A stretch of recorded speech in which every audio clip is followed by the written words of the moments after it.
To what?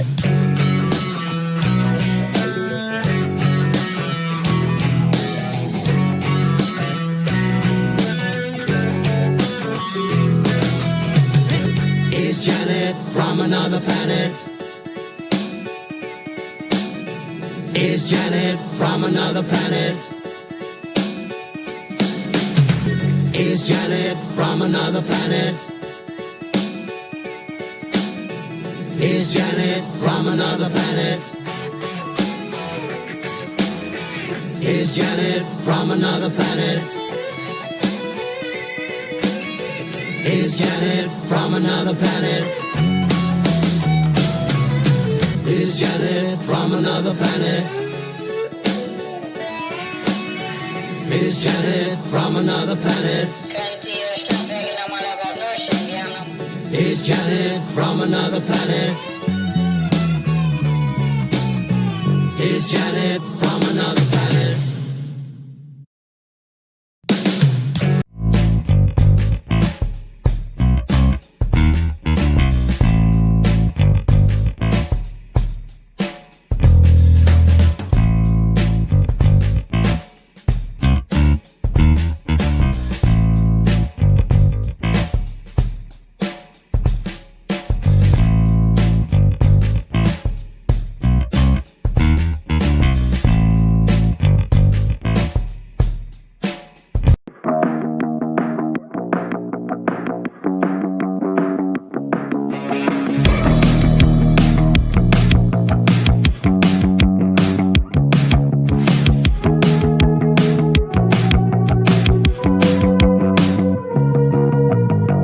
Today's digital landscape with the spread of false information can lead to dangerous outcomes. It's crucial for everyone to think critically and verify sources and reflect on the impact of what they share. Let's promote responsible communication to ensure that truth prevails and actions remain rooted in reality. The opinions you're about to hear on this show are strictly those of the panel. The following program is rated TV MA LSV. It contains strong language, sexual situations, and violence. It is intended only for mature audiences. Well, hello, everyone. Welcome to the Friday Night Shit Show, which is never a letdown because there's always tons of shit to talk about. But I just want to say thank you to Ruben for joining me tonight, and I'm glad he's feeling up to it. And how are you, Ruben? I'm doing good. Good. I'm so thankful. It's nice to see you again. Haven't seen you in a while. I know. You must have been really busy. Yeah. I heard you're working on your, was it, you said Substack? Yes. I have my Substack. Would you like to talk about that a little bit before we get started? Oh, sure. I'll do that. Okay. And if you have a link, you can try to share it. That would be great. I have a link. Mhm. I have like several links. So I'll give you the main. Good. I'll share in the private chat. Okay. Oh, shoot. You Did it won't wrong get again. I hate it when this does this. It'll copy. I'm saying copy, and then when I put it doesn't paste the link. It pastes what it is. Yeah, You know. I know. I've had that happen to me too. So I said I've been having problems tonight. All kinds of weird, crap is going on. Well, what else is new? Not much. Well, But here, let me I'll share that. You go ahead and. I'll share my go screen ahead. also. Okay. Can you see it now? Oh yeah. Just a second. I'm copying the link so I can put it in the chat real quick. There we go. And I'm gonna share this on there for you. There you go. Okay, so essentially what I have here is I have my Substack. My Substack is all of my writings, things that I've been doing. I've been writing for about 50 years. So on here I have because again, what I've been doing here with the shit show we've been dealing with essentially since 2020, when everything went to shit, basically. I thought 2019 was bad. I have done things. I have my agape algebra. Everyone, what the hell is this? It's about how how we use language to frame, how we frame our lives. The things how we can tell things are not right or whatever. And I have it here. It's a framework I've built, and it's one of the things I've done. I also have my books. I've been writing poetry. I have them here.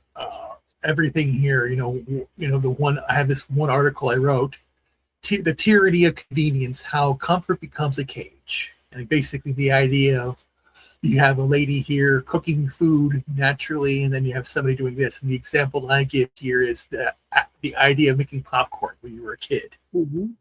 What you had, and Janet, you know that when you wanted to have popcorn, when you went to the store, you bought the kernels.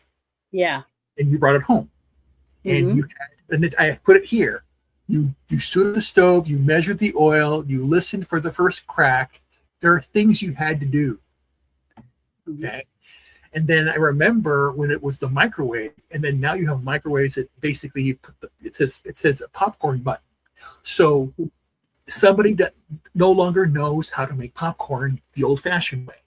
And you have this all the time where people no longer can do certain things. And then I write that in here. I have one thing I wrote about my father and I, how we approach different things. This is very important. The illustration here is somebody who washes the car very quickly versus somebody who details the car. And I'm a detailer. Basically, it's my life. It's all here. I put all the stuff out here, and then I actually have a religion also too, which is part of the axiom of love. Because I fell into all this as being the love doctor. It's kind of funny, where I actually have equations built out because it's basically all there. And and I'll stop this now because that's what's important to know. Mm-hmm. In this shit show we're dealing with in our lives, everything, there are some truths too. And I have read the ancient texts, and the one thing that I have noticed, and we see it all in all times, and you too as a writer, somebody will take your idea and they'll make a movie out of it or do something with it, and the writer is upset because they changed so many different things. Now we look at religion and how the message of religion should be love, yet everyone's fighting. The shit show we're dealing with right now. So this is why I put this together. So if you go to my Substack and subscribe, I put things behind a paywall because I need to earn some money. Because I am still very sick. You can see right here, I still have my cane back here. Yeah. I'm doing things. But what's been going on is it's just been really difficult. But I have to move forward and see what's going on here. So I'm building this program, about how to do things, how to build, so it's all there. So then, follow me there, and then we'll I'll promote it. And it's on my Substack. I have my X. It's all there. And my LinkedIn's everything there, so you can see all the stuff I'm doing. So contact me if you want to know more.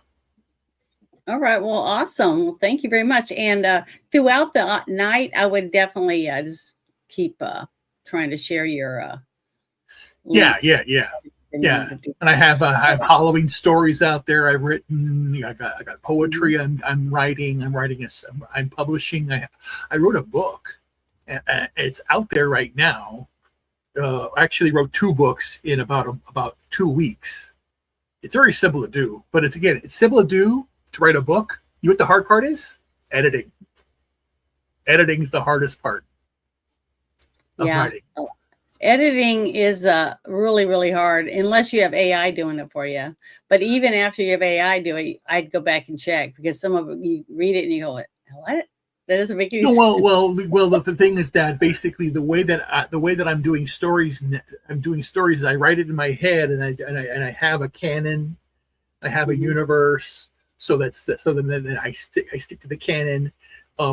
So then all these stories are interrelated, but and you know how it is, because again nowadays the canon, there is no canon. It is all about the message. Yeah. So when the message is prevalent, then the stories make no sense because they're going by a message and not by a storyline. There's no logic. You know, like when you if somebody does something.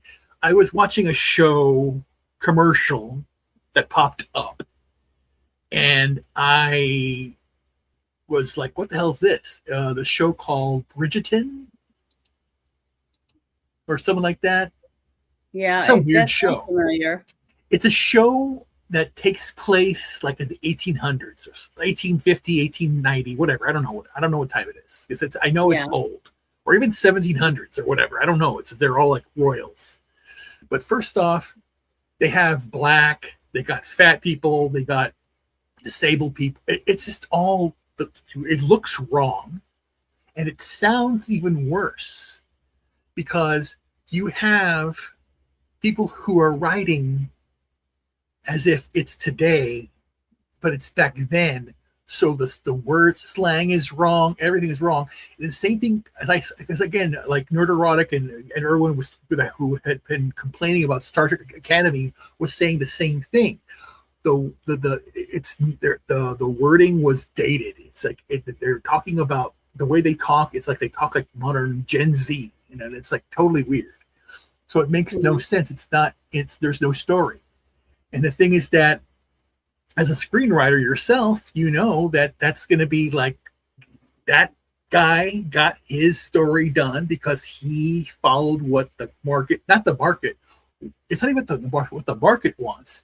It's what the powers that be want to impose. So that's what throws everything off. It just makes also, it all. Depending on the piece you're writing. If you're writing a period piece, it doesn't fit if the people aren't speaking the way that you expect them to speak. Like when you're reading a novel, the way it's written, and in your mind, you're hearing it in a certain way. Right. And if you watch a show and they're saying, howdy, what's going on, whatever, depending on if they're in the South or not, it wouldn't fit. You know what I mean? Right. It would come out of place, and then the person can't connect to the characters if the character isn't in place to draw you in, to follow their arc of the story. Right. So all that matters. Yeah. But yeah, that's important. But I wanted to start off tonight with something that a lot of people I think have forgotten about.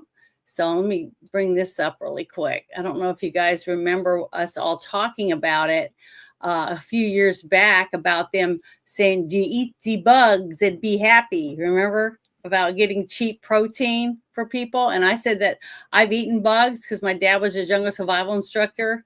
And he used to bring all kinds of weird bugs and weird things, dried foods or whatever to taste, because this is the kind of stuff that they would train their pilots. And these kind of bugs you can eat, you can do that. And if you're hungry, you'll eat stuff to survive and to get the most protein or whatever you can out of whatever's around you in your environment.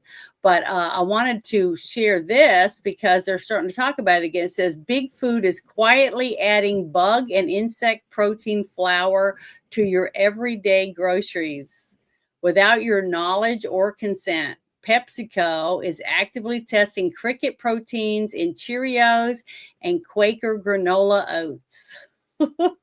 Well, there is one thing you have to know. Yeah. We've been doing this since time immemorial. Mm-hmm. A lot of the colors that we see in different foods are actually derived from, the insects. Now, here is where I have to basically, be the voice of reason per se, in the fact that, so we know right now that RFK Jr. is doing all he can to stop the chemicals that are in food. Now, this is the alternative. The alternative is, do you want us to create something in the lab that produces a certain color, or do we want to utilize life, an insect, to do that? Mm-hmm. What's the difference between a ground up cricket, which does have protein, or a grub that has protein? And they've been doing it with the night crawlers also. Right. We've been doing it for a while, doing it that are for a grown whole, in the laboratory, maggots, all kinds of yeah, different things. The thing is, as long as you know that's what you're buying, to put in your food, I don't have a problem with it. right, It's right, right. putting it in food without people knowing what the ingredients are. See, because True. especially for allergies, if a baker can't serve you a biscuit or a cupcake without telling you there's wheat in it because of gluten allergies or what other things, then why would somebody be able to make a cereal and not have to put on there that there's cricket flour or worm flour? You see what I mean? It's not any Yeah, different. that's true. I don't I see know, any I know. difference. Yeah, yeah. The disclosure is the most important thing, and we're already doing that.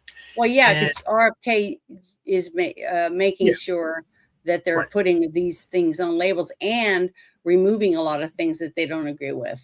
right. Because So, yeah, as I've been looking at, I look at, I know where this is coming from. And that's the whole idea when you have certain additives are added in, and again, it goes back to when they used to crush up beetles for color and do things like that, flowers or whatever, or even what's the one thing that they're doing now, or have they been doing for since the beginning of time?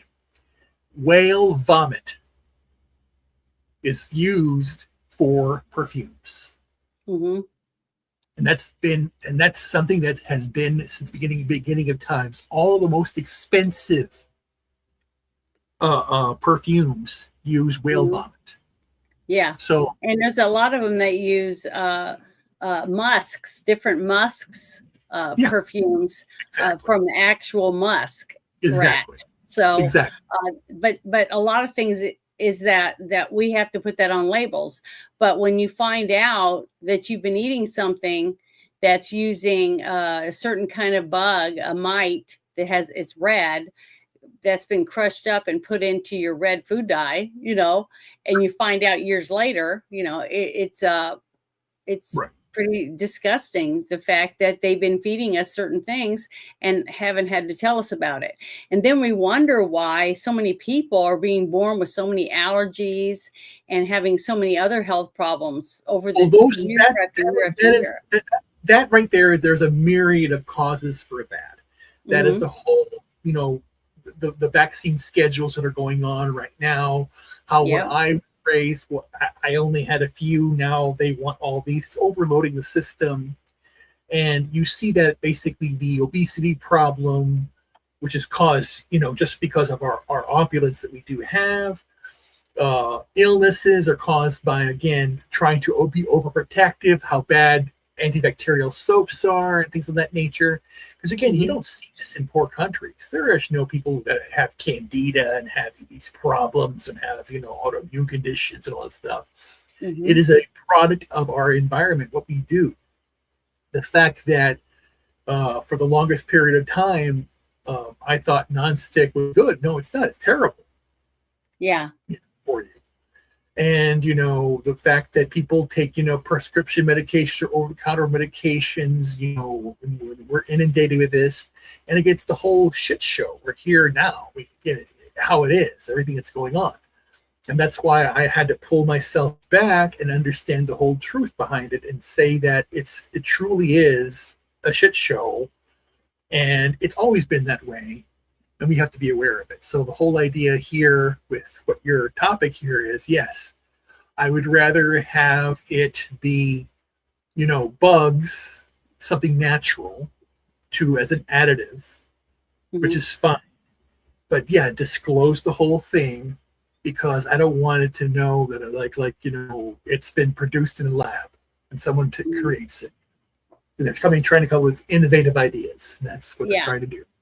Yeah, but that was one of the things I wanted to share, is because it's been a while. It's been like almost 2 years since I've seen anything come across my timeline or in any of my other things that I follow talking about the whole thing with bugs again. You know what I mean? Mm-hmm. So that's why it jumped out at me, and I was like, oh, I got to share this, because I was reading some of the comments, because that's one reason why I like to share the posts, these different posts, so people can go look themselves, bookmark it, or share it with other people. But to go through and read some of the comments that other people make on there, sometimes they agree, sometimes they disagree. Sometimes they just make fun of it, but sometimes they might have other links to other places that have more to do with more details from a different angle or whatever for the same topic. And that's why I like to share it, because there's so much stuff. Like here, see right here, here's someone named Jean Ann, I guess, from North Carolina.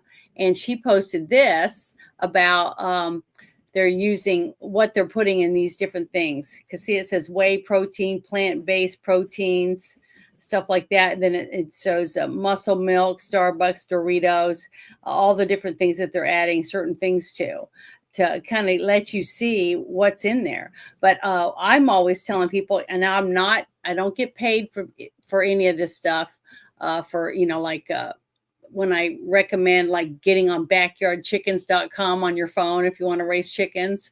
I don't get paid by them, but an app that I put on my phone, and it's free. It's called Yuka, YUKA, and you can take your phone to the store with you, and stuff that you normally would buy, scan the barcode. You'll be shocked when you see how many bad chemicals are in all that stuff, and how shitty all of this stuff is for you. What's the app called? It's called Yuka, YUKA.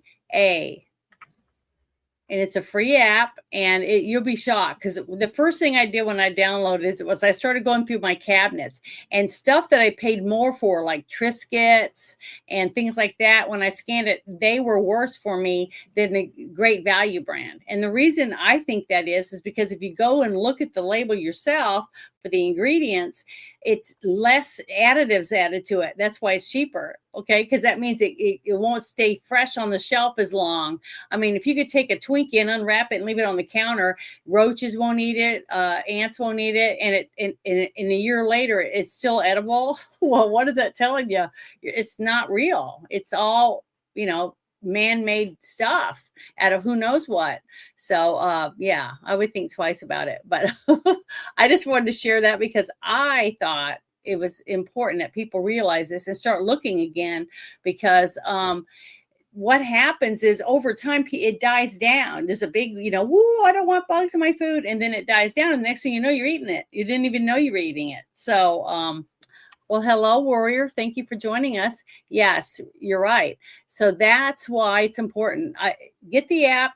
Anybody that gets the app, come post it on my channel and say, I got the app under this show later on, and tell me you got the app and what you thought of it. Or you can go to my DMs on X and send me a couple of messages or whatever, because I do check my messages. I try to check every couple of days for sure. But it's interesting to see what you guys think about the app, because I think it's great. I don't know who started it, and they're adding to it.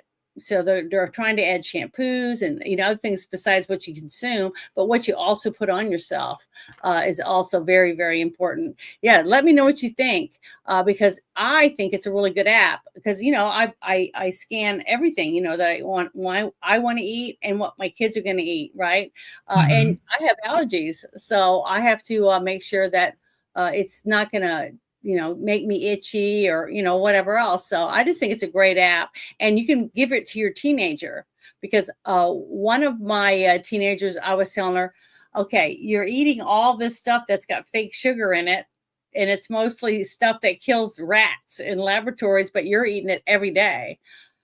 So just go scan it. You'll be surprised what is in your food that you're eating on a daily basis. You won't even realize it. And just think about it. Your liver and your kidneys have to filter all this stuff that you're eating to keep it from going into your blood or to your muscles and things like that. And it's doing the best job it can. It's the best.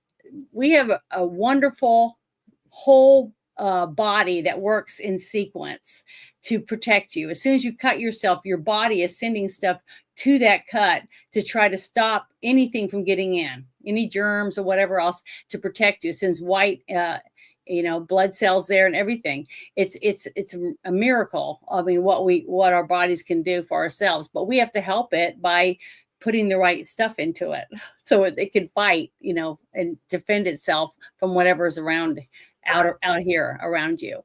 But I just wanted to bring that up, and I'll bring that down now. Stop sharing it. But I just thought it was really, really, really interesting. So the next thing that I've got that I wanted to bring up was something I thought was interesting, and that maybe our country might start doing it, because me, I go to the gym every other day, if it's not a tornado or something, but I try to take good care of myself, because I don't want to be one of the people where they're relying on other people to take care of me. I mean, I don't want to have my kids take care of me when I should be able to take care of myself up until the last day of my life, I hope, knock on wood, because my grandmother on my father's side was 101 when she died, and she was sweeping her kitchen the morning she died. So I would love to have that happen. I think that's the best thing that anyone could ever ask for, is to be able to be active up until the last day. But this next thing I want to share, I thought was so cool. Let me start it over again. This is in Romania. And in Romania, they're setting up these little ticket booths, and it's got a video camera and stuff in it. And if you will do squats, like 20 squats, they'll give you a ticket, a free ticket, valid for one trip to go somewhere that this transit network goes to. And I was like, wow, that is really cool. And so you just stand there, you do whatever the machine tells you to do. But it also says that if you're a senior and people with disabilities, they can still ride for free. But they're asking what you thought of this idea. So I'm going to share this in the link in the chat also, because I think that this is a really smart thing, that if you wanted to try this just in a couple of cities, just to see whether or not people would think about, hey, maybe I can start working a little harder at trying to stay fitter, walking upstairs. I always tell people I never hardly ever take the escalator when I'm at the airport, unless I'm way behind and I got a long way to go. I might get some help. But normally I try to always take the stairs, do as much as I can on my own, just to get that little extra thing, especially if you're going to be riding in an airplane for hours, because you're not going to be moving around. You're going to be sitting, and that's not very good for you. But let me play this video real quick. Watch. I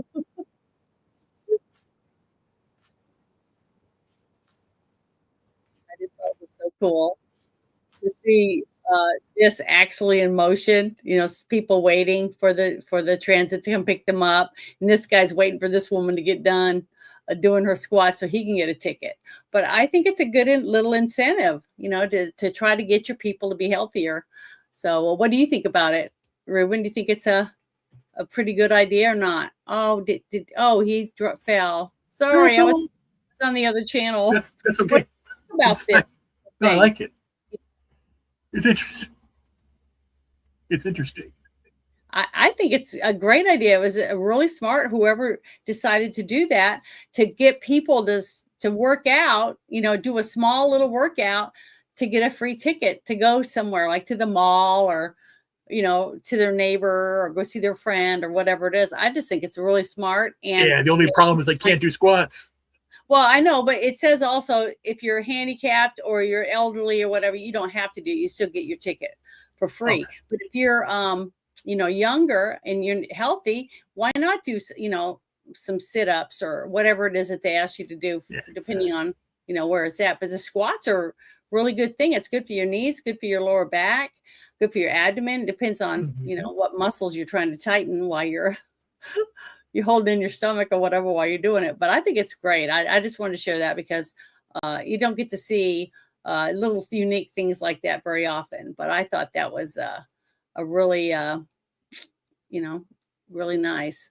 But this is also another video I saw, because I've been doing a couple shows on my own on After Hours about police officers, the hard jobs that they have, trying to like get a phone call. You got one police officer, he gets a phone call and there's a domestic dispute, husband, wife fighting, or a ruly kid or whatever it is. And they go and they end up getting shot, stuff like that by one of the bad, angry family members or whatever. And it's really sad. So I've been trying to show different things. Like I showed that one principal from a high school that ran out and jumped on the gunman. And he stopped the gunman from shooting students. He got shot in the knee, but he saved that school. And then other people were able to intervene too. And they got the cops there and stuff. So I've been trying to show, Hungar. I was trying to download a video to say thank you to people like Hungar for giving me a super chat of $2. I really, really appreciate it. But I did do this, and I was showing Ruben this when we first were getting started, that I made a video by myself because I'm trying to learn how to do it, to say thank you to I just want to say thank you. Say thank you for everything. All the blessings, the messes, whatever comes next, I know you're watching over me. And I just want to be grateful, just grateful for all I have. I'm alive and I'm breathing, this vibe's got me singing. Ta-da! What do you think of that? I did that. I'm trying to make some other special ones to bring up. You know how some people have all these cute little things and put it on my little board where you push a button? Right. But I haven't got it reset up again since remember when my computer crashed, I lost all that stuff. The moaning woman, the laughing and the booing and all that. But thank you, Hungar. I really, really appreciate it. You're a sweetheart for sending me that. I really, really am thankful. Well, yeah, got monetized.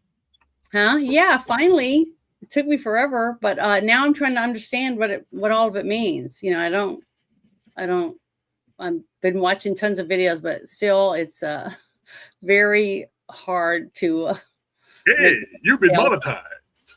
So but I really appreciate that. Yeah.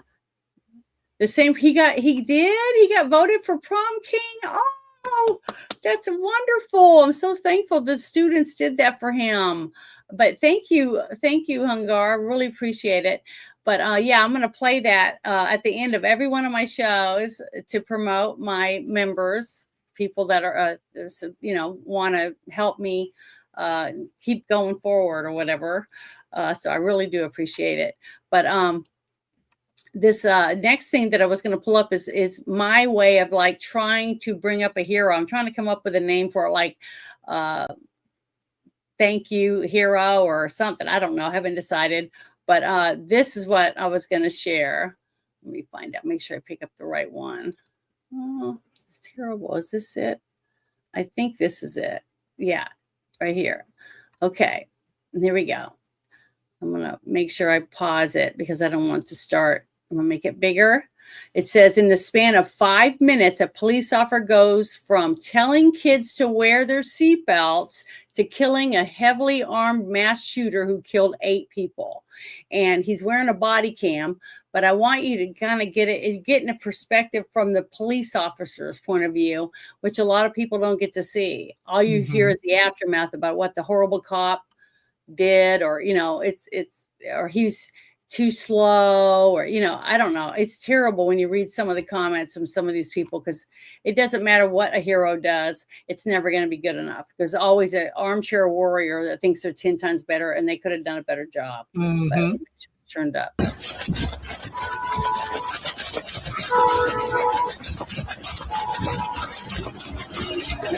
out of here!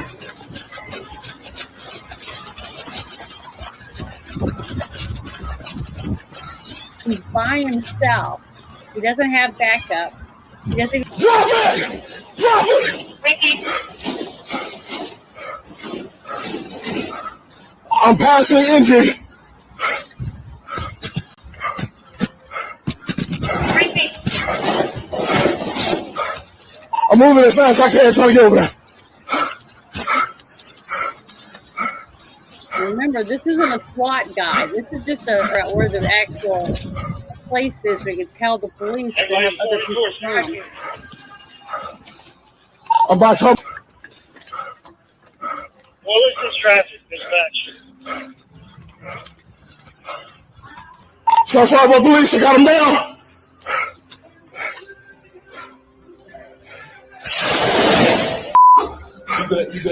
You got him? Yeah. What people don't realize is that that's a mall. That's a huge mall area. You hear the shots, you don't know where they're coming from. And the fact that he went running, knowing he was alone, Right. and that the cops, we didn't know how long the cops were even going to be there. You know what I mean? And he couldn't really tell them where it is. He could tell them that they're at this mall, but it's huge. As you saw him running, and it looks all around. I just praise police officers because they get nothing but hate. You know, defund the cops, defund the cops. Don't get the cops, the ICE people. You know, don't let them come get these people. Don't let them help ICE. It's really sad that we're in a situation like that where we have guys like that that's trying to help a woman to make sure the kids wear their seatbelts and stuff, and talk to the cops, to the kids, so that the kids aren't afraid of police officers because they're not the bad guys. And yeah, they get so much hate. And this guy from that distance, because I couldn't even barely even see that speck of a man moving when he stepped out with a weapon, he saw him and shot him. He shot his rifle a couple of times because I saw the shell go shooting out. I just want people to, you know, to realize that, be thankful that we have police officers. These people that yell and shout, you know, these mayors and these governors and stuff about wanting to defund the cops, they live in a house that has security. And pretty much they have security, personal security. You don't have that. All we have are the police officers. You know what I mean? So just make sure you thank a police officer and tell them thank you for their service. Just like I try to tell people to say the same thing to our veterans, because we're free and we live in our country because of people like this guy that's willing to take the chance to try to help others. I just wanted to share that because I think it's important. I wish more people would you know, say thank you to our police officers. But, so I just thought that was, my heart was just pounding, and I felt so bad for him because he's not one of the people that normally would go, that when the dispatch calls and says there's shots fired or whatever, they usually send certain police officers to certain areas, depending on what their job is. So I'm just was really proud of this guy because he didn't have to, you know, go and put himself in danger, but he's a cop, and that's the first thing he thought of was told that woman to get in her car and everybody to get down as he ran, because he didn't know for sure where this person was. So I just want to share that. Is there anything you wanted to say about that before I bring up the next thing? Nah, that was just, again, I know that was a mall. I know how big those malls are. I've seen those outdoor malls where you start. It's basically it's a mall, but the it's weird because the shops are like the mall. The shape when you see a mall, it's not like inside, that's outside. So it's reversed. So walking the whole perimeter is long. Yeah, and plus he had that. When you get your first jolt of adrenaline, you get jolted, right? And you're full of it, and you're booking it or whatever, and then all of a sudden the adrenaline starts to go down because you haven't seen anything yet. You don't know where it is, but you're still alert. But you could see, oh, he's getting worn out before he even was able to find out where they were. But he just kept listening. Whoever it was kept shooting, so he was able to keep going. But oh, how scary that must have been for everyone. But also, I just wanted to see it from the perspective of the police officer, because we don't always get that. But here's something else I thought was interesting.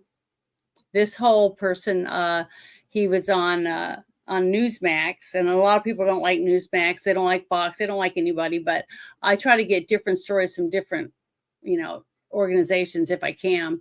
But they're talking about this this demand to arrest former U.S. President Barack Obama and his co-conspirators, okay, for trying to overthrow the U.S. government, basically. But it's starting to be told on the news.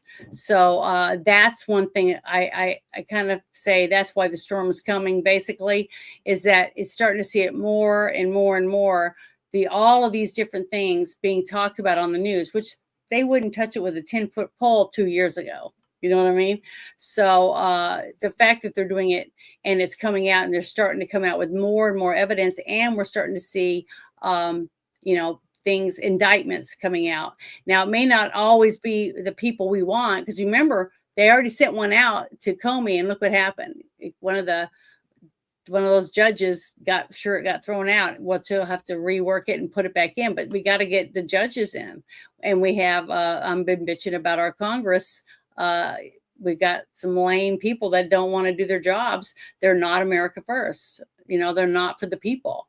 They're for themselves and for whatever, cheddar they might be getting. But I want to play this for you just so you can listen to it. And I'll share this in the link for this. And you can look it up. It's on other channels. This was just the one that I found that had the most packed into a small little bit. Here we go. It should shake every single American in their shoes. I hate to say this, but President Barack Obama, there is now incontrovertible evidence that he was the spearhead of a seditious conspiracy to subvert the will of the American people and overthrow the United States government back in 2016. We must, absolutely must, hold every one of these criminals accountable for the crimes that they committed. They are the most heinous crimes committed in American history. James Comey, John Brennan, Clapper, Rice, Biden was in the meeting in July 28th in the Oval Office. They briefed Barack Obama on Hillary Clinton's plan to, quote, tie Trump to Russia collusion lies. It consumed our national discourse for 5 years. It undermined a sitting duly elected president. It sabotaged administration. It framed a 3-star general. It destroyed and ripped this country apart. We had a constitutional crisis, the likes of which I don't think any American can fully comprehend. It is atrocious, and every single one of them must be held accountable. Yeah, and of course.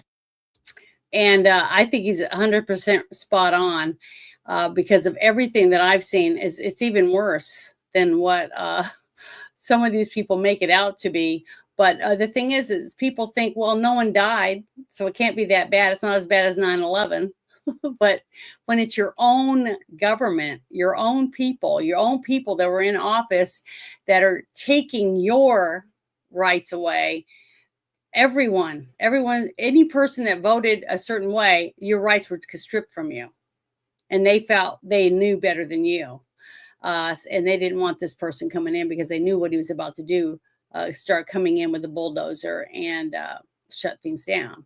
So I just think it's great that we're finally starting to see the people on the news talking about it. Is there anything you want to say about that, Ruben? Sorry. No, it's okay. Okay. Well, then this next one is another one of those little things that I found that have to do with, I think it's this one. Let me make sure. Oh, it has to do with vaccines, but it's not vaccines for you and I. It's for your pet. And what I'm finding out is very, very scary. It's saying the USDA silently approves experimental self-amplifying mRNA for animals. Veterinarians are actively administering Merrick's Novivac NXT for rabies, flu, and FLV. I don't know what that is, but I just recently got a dog because her master passed away and nobody wanted her. So I have this little white Bouchon. She's 14 years old, but I'm going to make sure when I take her to the vet this year, no, you're not getting this shot. But I want to share this with you because what people don't realize is what can happen after you get this animal done. If you haven't been vaccinated, you're with the COVID, whatever, and the other stuff that they put in that, just watch this. The USDA last year approved self self-amplifying mRNA injections for our cats and our dogs for rabies and a few other things. It's possible if their dogs or cats receive the Novavax NXT self-amplifying RNA particles, it's possible they are either shedding the self-amplifying RNA or the antigen products that the dogs or cats are now producing onto the owners, their bodily fluids. And so none of this was tested, by the way. They just authorized it anyways because they don't care. And they're widely available for online purchase. And so veterinarians across the country are currently injecting self-amplifying mRNA into our pets. This has to be stopped. Has it started? Awareness Has that started needs to be yet? raised. Has that started Yes.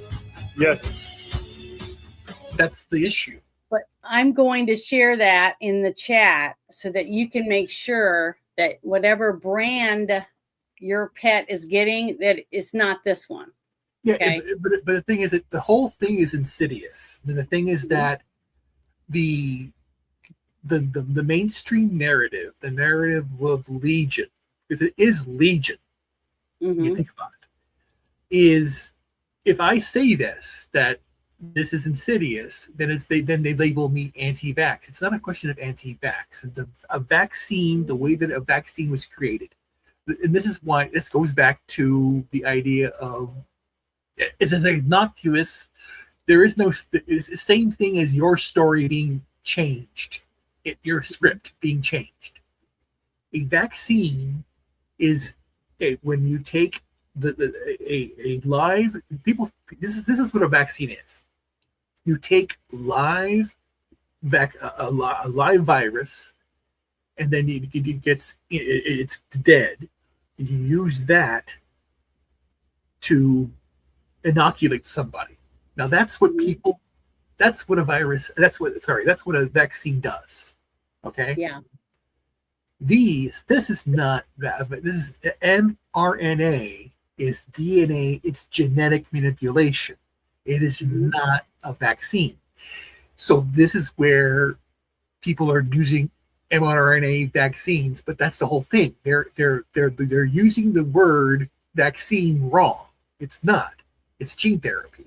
Well, it's because when you see a needle, when you see a needle and being poked and having something injected, they say vaccine. It's just like me. I get every 2 weeks, I get allergy shots. Okay. They make a serum out of everything I'm allergic to, and they inject it into each arm, the different stuff. And it makes my body trying to get my body to realize that I'm getting these doses, and they keep upping it, that it's not so bad. It's not something I should be going, freaking out over because it's just cat dander or whatever, or some kind of pollen. Right. Not a vaccine, but someone else would see me get it and think I'm getting a vaccine simply because it's using a needle and it's putting something into my body. Correct. So that's the idea. And that's why I am very, I'm very disappointed with humanity in some regards, or have empathy for them for what they're doing. Hello, Joe. And then I just feel bad because, like I said, this story proves my point. There are people out there that don't care. It's mRNA. It's something new. We can do many things with it, and they're putting it out there. Merck is an evil corporation. Okay, it is. All the pharmaceuticals, everything's evil. But the thing is that here is where the failing is, and I say it's on me, not anybody else. But I wish more people would do more. But here's the thing: it's not light and dark. You have to be indifferent to the whole thing. But because again, like they're going to call me anti-vax. I'm not anti-vax. I'm pro-truth. I'm pro the reality of this. What we're doing now is we're poisoning. Everything's a poison because it has been officially now true. Did you hear that they are geoengineering the atmosphere? They've been doing this. The chemtrails are real. Chemtrailing is real, and they prove that. And then we haven't even talked about it yet, but the whole idea that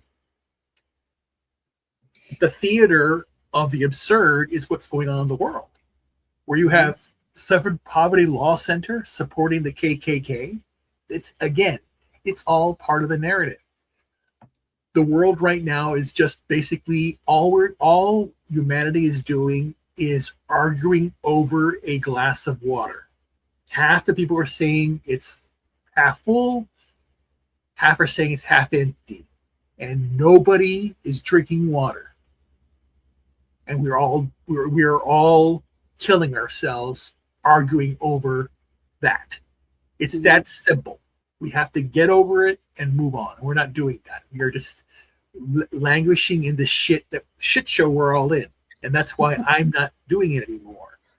That's why I'm writing, and I'm going to prove these things. Once we have a little break, I'll do another presentation from my Substack so we can light it in the air a little bit here, because I want to just basically say how important it is. Because, like Joe, Miss Joe's Atmosphere, and yourself, it's like, artists out there need to be true artists, because again, you have AI, you have all this stuff, and then now you see what the good work that Joe does, and every show that he has is exactly fun and exciting. I like it, and I was laughing. I basically said a funny joke, because again he got his X account got botted, and I said the quarter he was after Joe's Atmosphere. Just kidding, it's kind of funny, but I think that's what I'm saying. When I see your scripts, it's like I want to basically say, I'm not listening to the noise anymore. I don't watch TV. If I want to see real art, I watch Joe. If I want to hear about the NFL draft in a authentic way, about a real person talking about it, because the thing is that we're not influencers. We're doing this because I'm here because of what happened in 2020. You're probably here the same way. We couldn't go out. We're going, everyone's nuts. Where are the sane people? And we met each other here as that's how it is.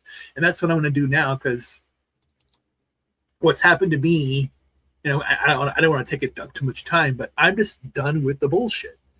It's like, I'm no longer going to argue about it, because we're living in there's controlled opposition on either side. And you see it now. We've been lied to, all that, all of it. And then what they're doing now with mRNA, and they're doing it, they're putting in pets, in your livestock, and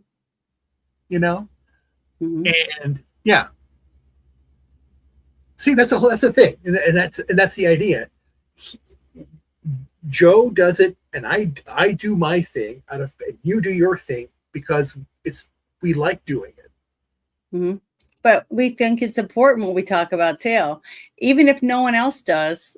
Right. I still talk about it, Right. So I just can't help it. I just feel like it.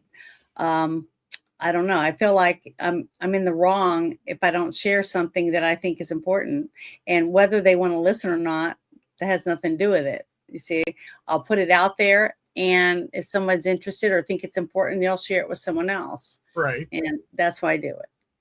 Great. So, that's my way of getting it out there. But this next thing I thought was pretty interesting is something else that I feel is important that people should know about, that they might not know about or might not have heard about. See, you and I have been doing this for a while, and we pretty much know about a lot of stuff because we're right there when it comes out. You know what I mean? Somebody's going to send it to us in some form, but a lot of people don't. And that's why I feel like, because I've got 4 sisters, and I'm always shocked. I'll find out about something, and a month later, I'm talking to one of my sisters, and they go, I never heard of it. You know what I mean?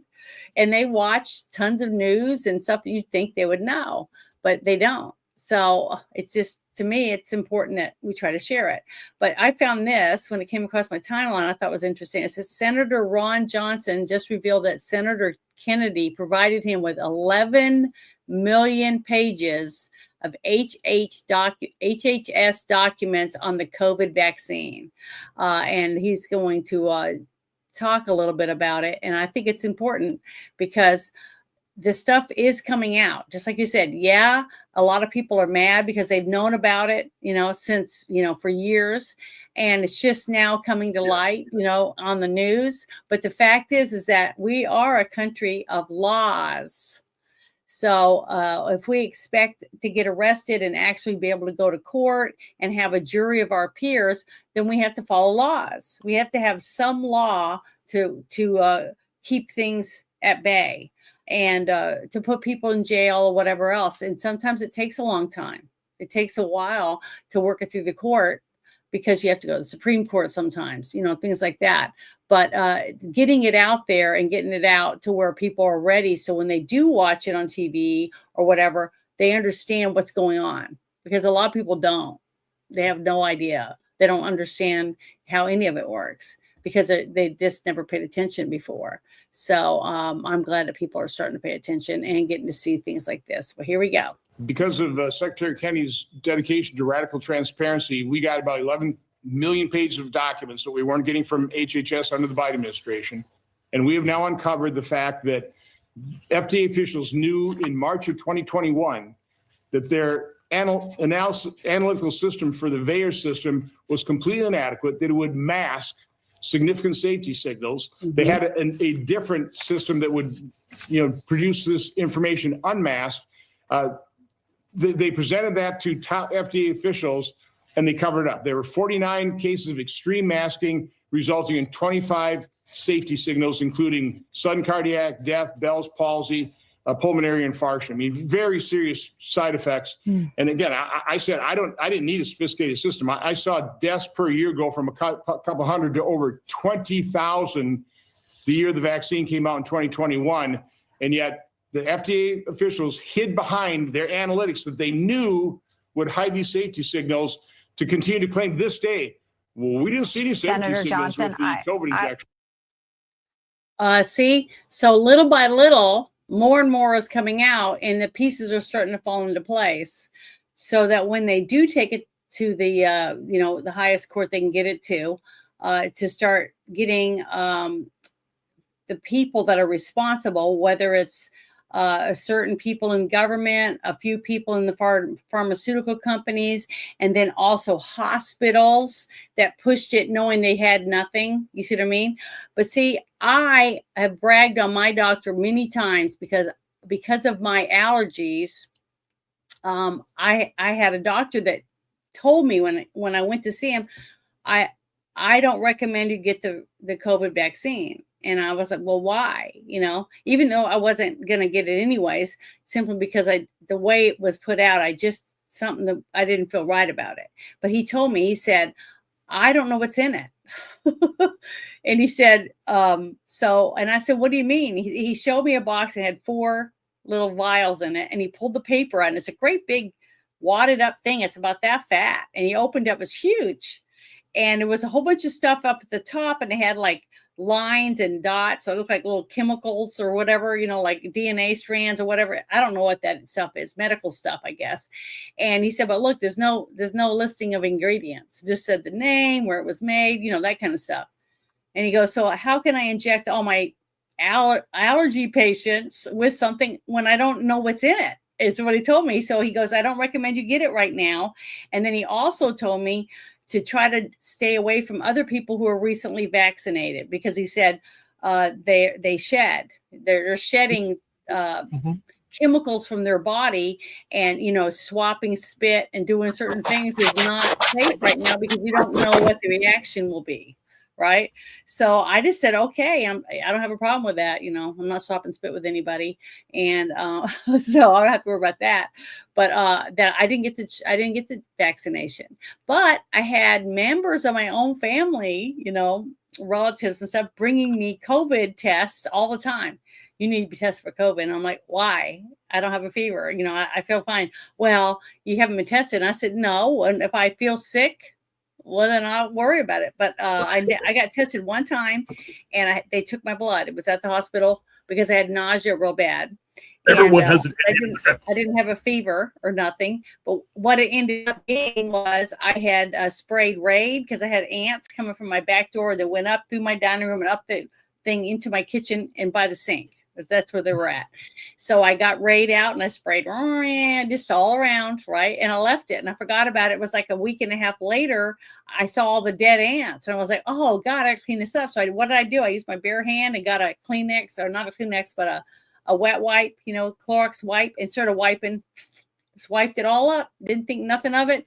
Wadded it up, threw it in the trash, and within an hour, I was like, "Oh, I'm so nauseous. I poisoned myself because who knows what chemicals are in that Raid that I absorbed in my hand." And I laid in bed for 4 days, and finally, my daughter was like, "We got to take you to the emergency room," because I just laid in bed, and then I threw up. And then I wasn't drinking, and my hands were starting to do that. I was starting to get dehydrated. So it was bad. It was really bad.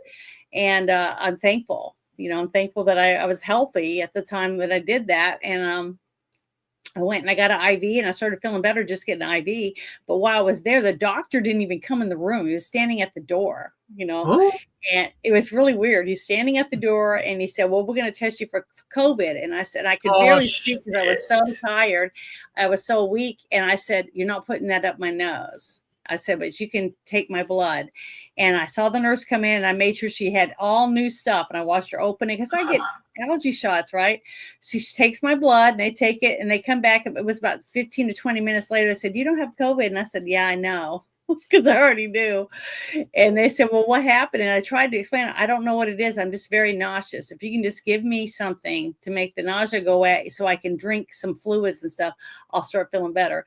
And they gave me an IV and they put, I don't know what that stuff is, some kind of stuff in it. And within an hour, I almost felt normal again. But my body had cleaned up whatever the chemicals were from the Raid. So yeah, it was. I'll never do that again. I have not. I have gloves now. The latex gloves that you can buy that I put on to clean anything up that I don't normally ever touch. But I'm very thankful that I was all right. But see, that's why you guys have to be very careful with everything you do. You might not think it's nothing, but it could hurt you really bad. But I do recall when I was in the nursing home or the rehabilitation center couple of years ago, one of the guys there cried. He's old guy dying, and he got COVID. And again, it was like the whole thing, mask everywhere was doing it. And I said, no, I'm not doing that crap. And before I left, I went in to see him because he was by himself a lot. So I would sit there and talk to him.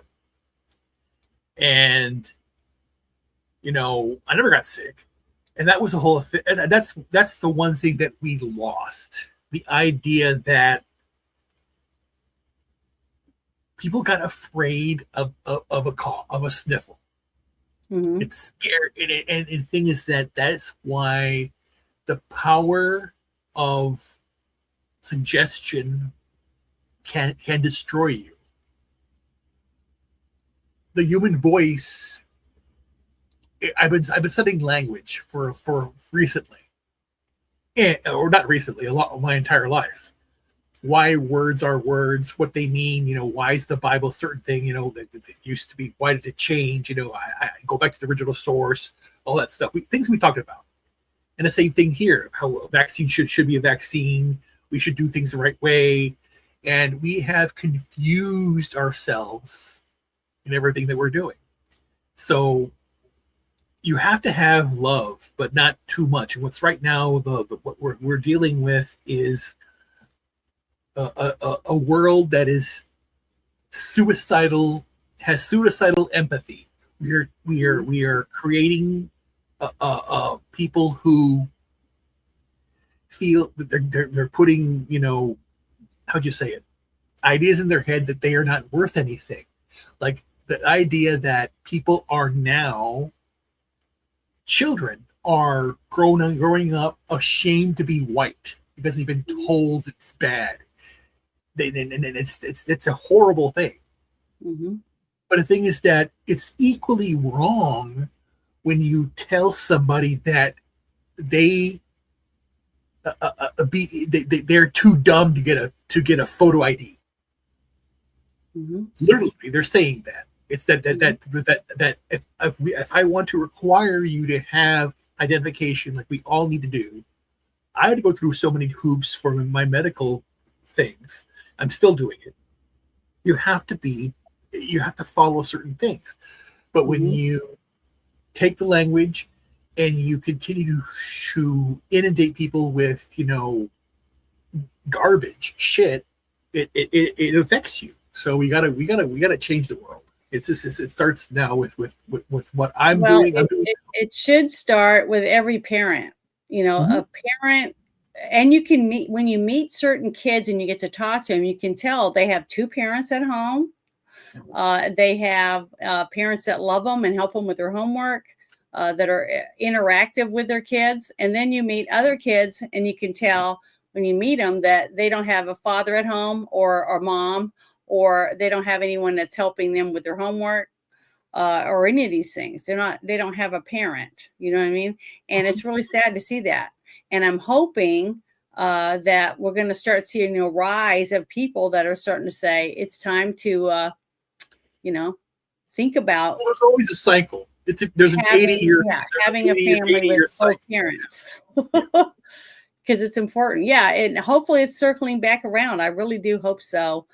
Because right now my heart breaks for a lot of these people because they have nobody. We still have to go through a lot, because again, the Epstein thing's still there, and the corruption's still there, the fraud's still there. What happened in Virginia it is just a joke, It's a divine comedy. It's all. I'm writing a sequel. Just kidding. I wrote a sequel to the Divine Comedy because it is funny. It's all a comedy, and it's sad.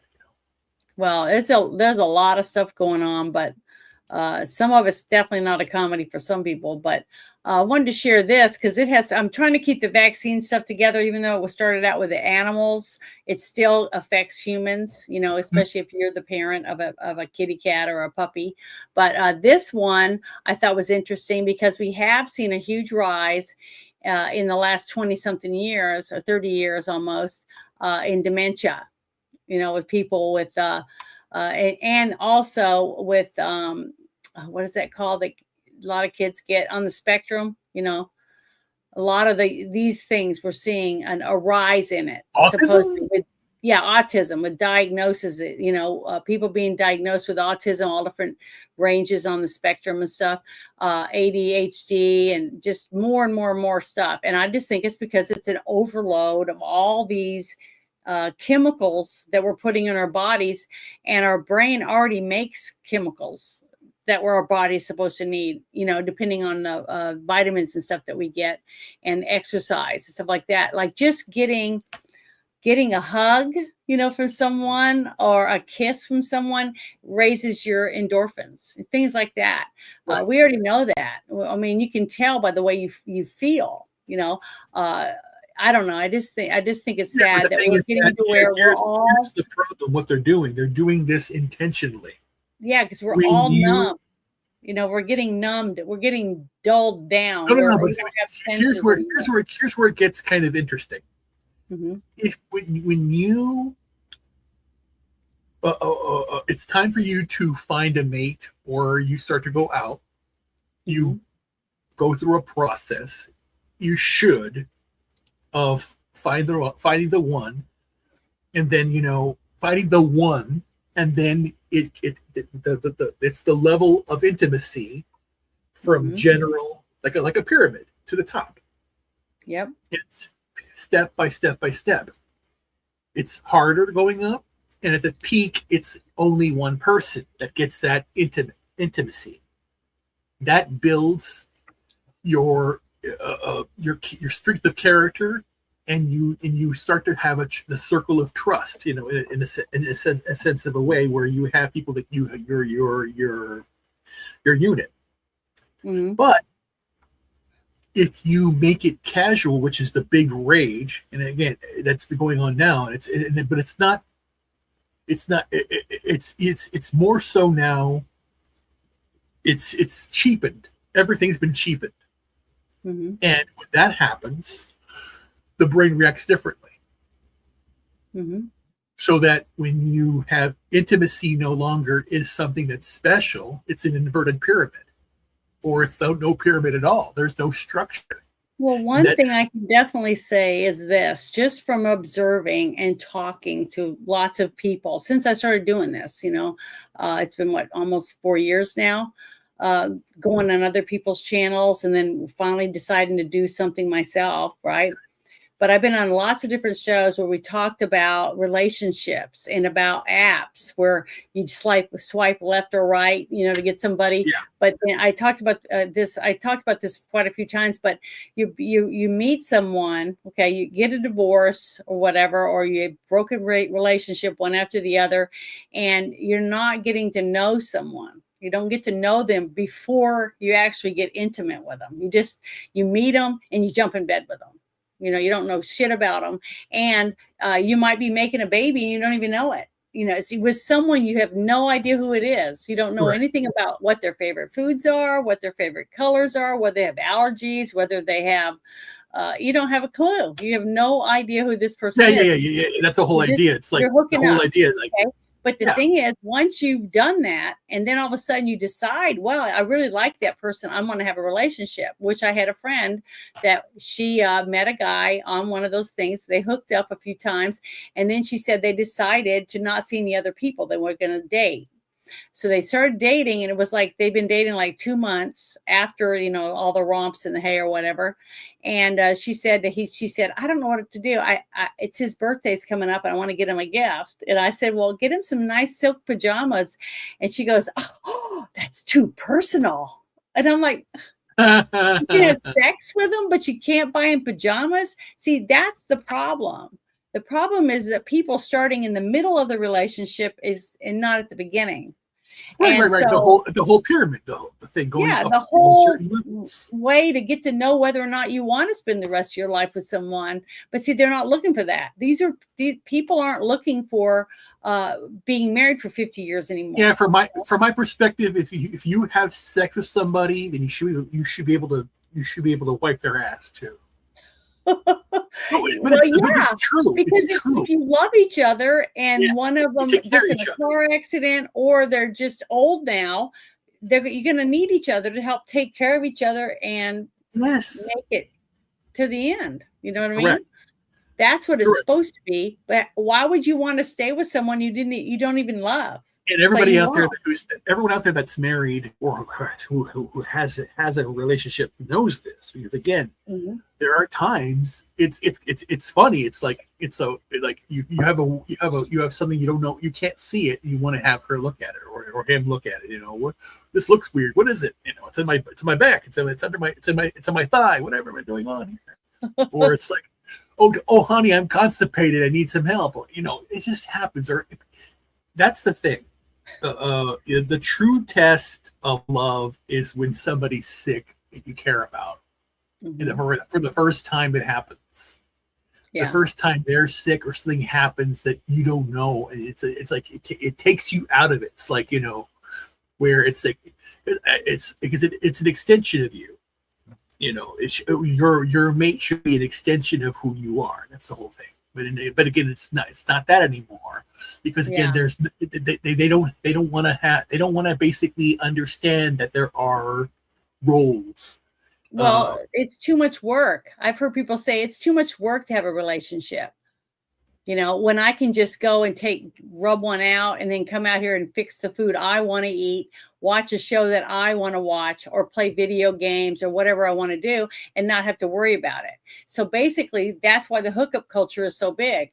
If somebody wants to hook up with somebody, they just hook up and they don't have to worry about cleaning up after them or doing their laundry. Or you see, that's what I hear. So I hear a generation of people that are just lazy. They don't want to be responsible for anybody but themselves, and most of them aren't even responsible for themselves. You know, so it's pathetic. So I feel sorry for anyone who ends up with these people. You know, because they're going to be two people that neither one of them want to do anything for each other because it's too much work. It's too much effort. It's like if you can't get on your phone and go Uber for rides and food, and you can get a meal if you drive through the drive-thru yourself, probably for $12 to $14. But if you Uber it, it's going to cost you $30 for the exact same meal. You know, that's the other thing. Goes back to what my story about the popcorn being very simplified. Mm-hmm.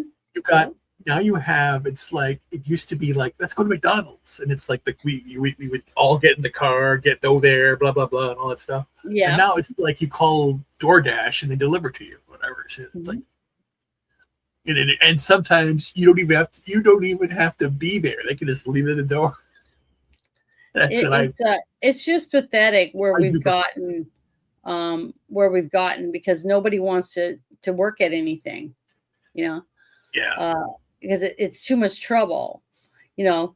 I don't know. Which that's the exciting part, you know. It's getting to know someone and know more about them and find out things about another person that they probably never told another person because you start to get that relationship. What nightmare scenario keeps you up at night sometimes? I think there's a tie between Wall-E and what happened there and Idiocracy, what's happening now. Yeah. But I tell you, that's the whole thing. It's horrifying where it's like, you know, people having kids or that's the thing. It's like you have people who have all these kids and people that don't have any kids, but the balance is the negative where we're not having enough children. We are truly not having enough children anymore. It's sad. Yeah. Other cultures are though.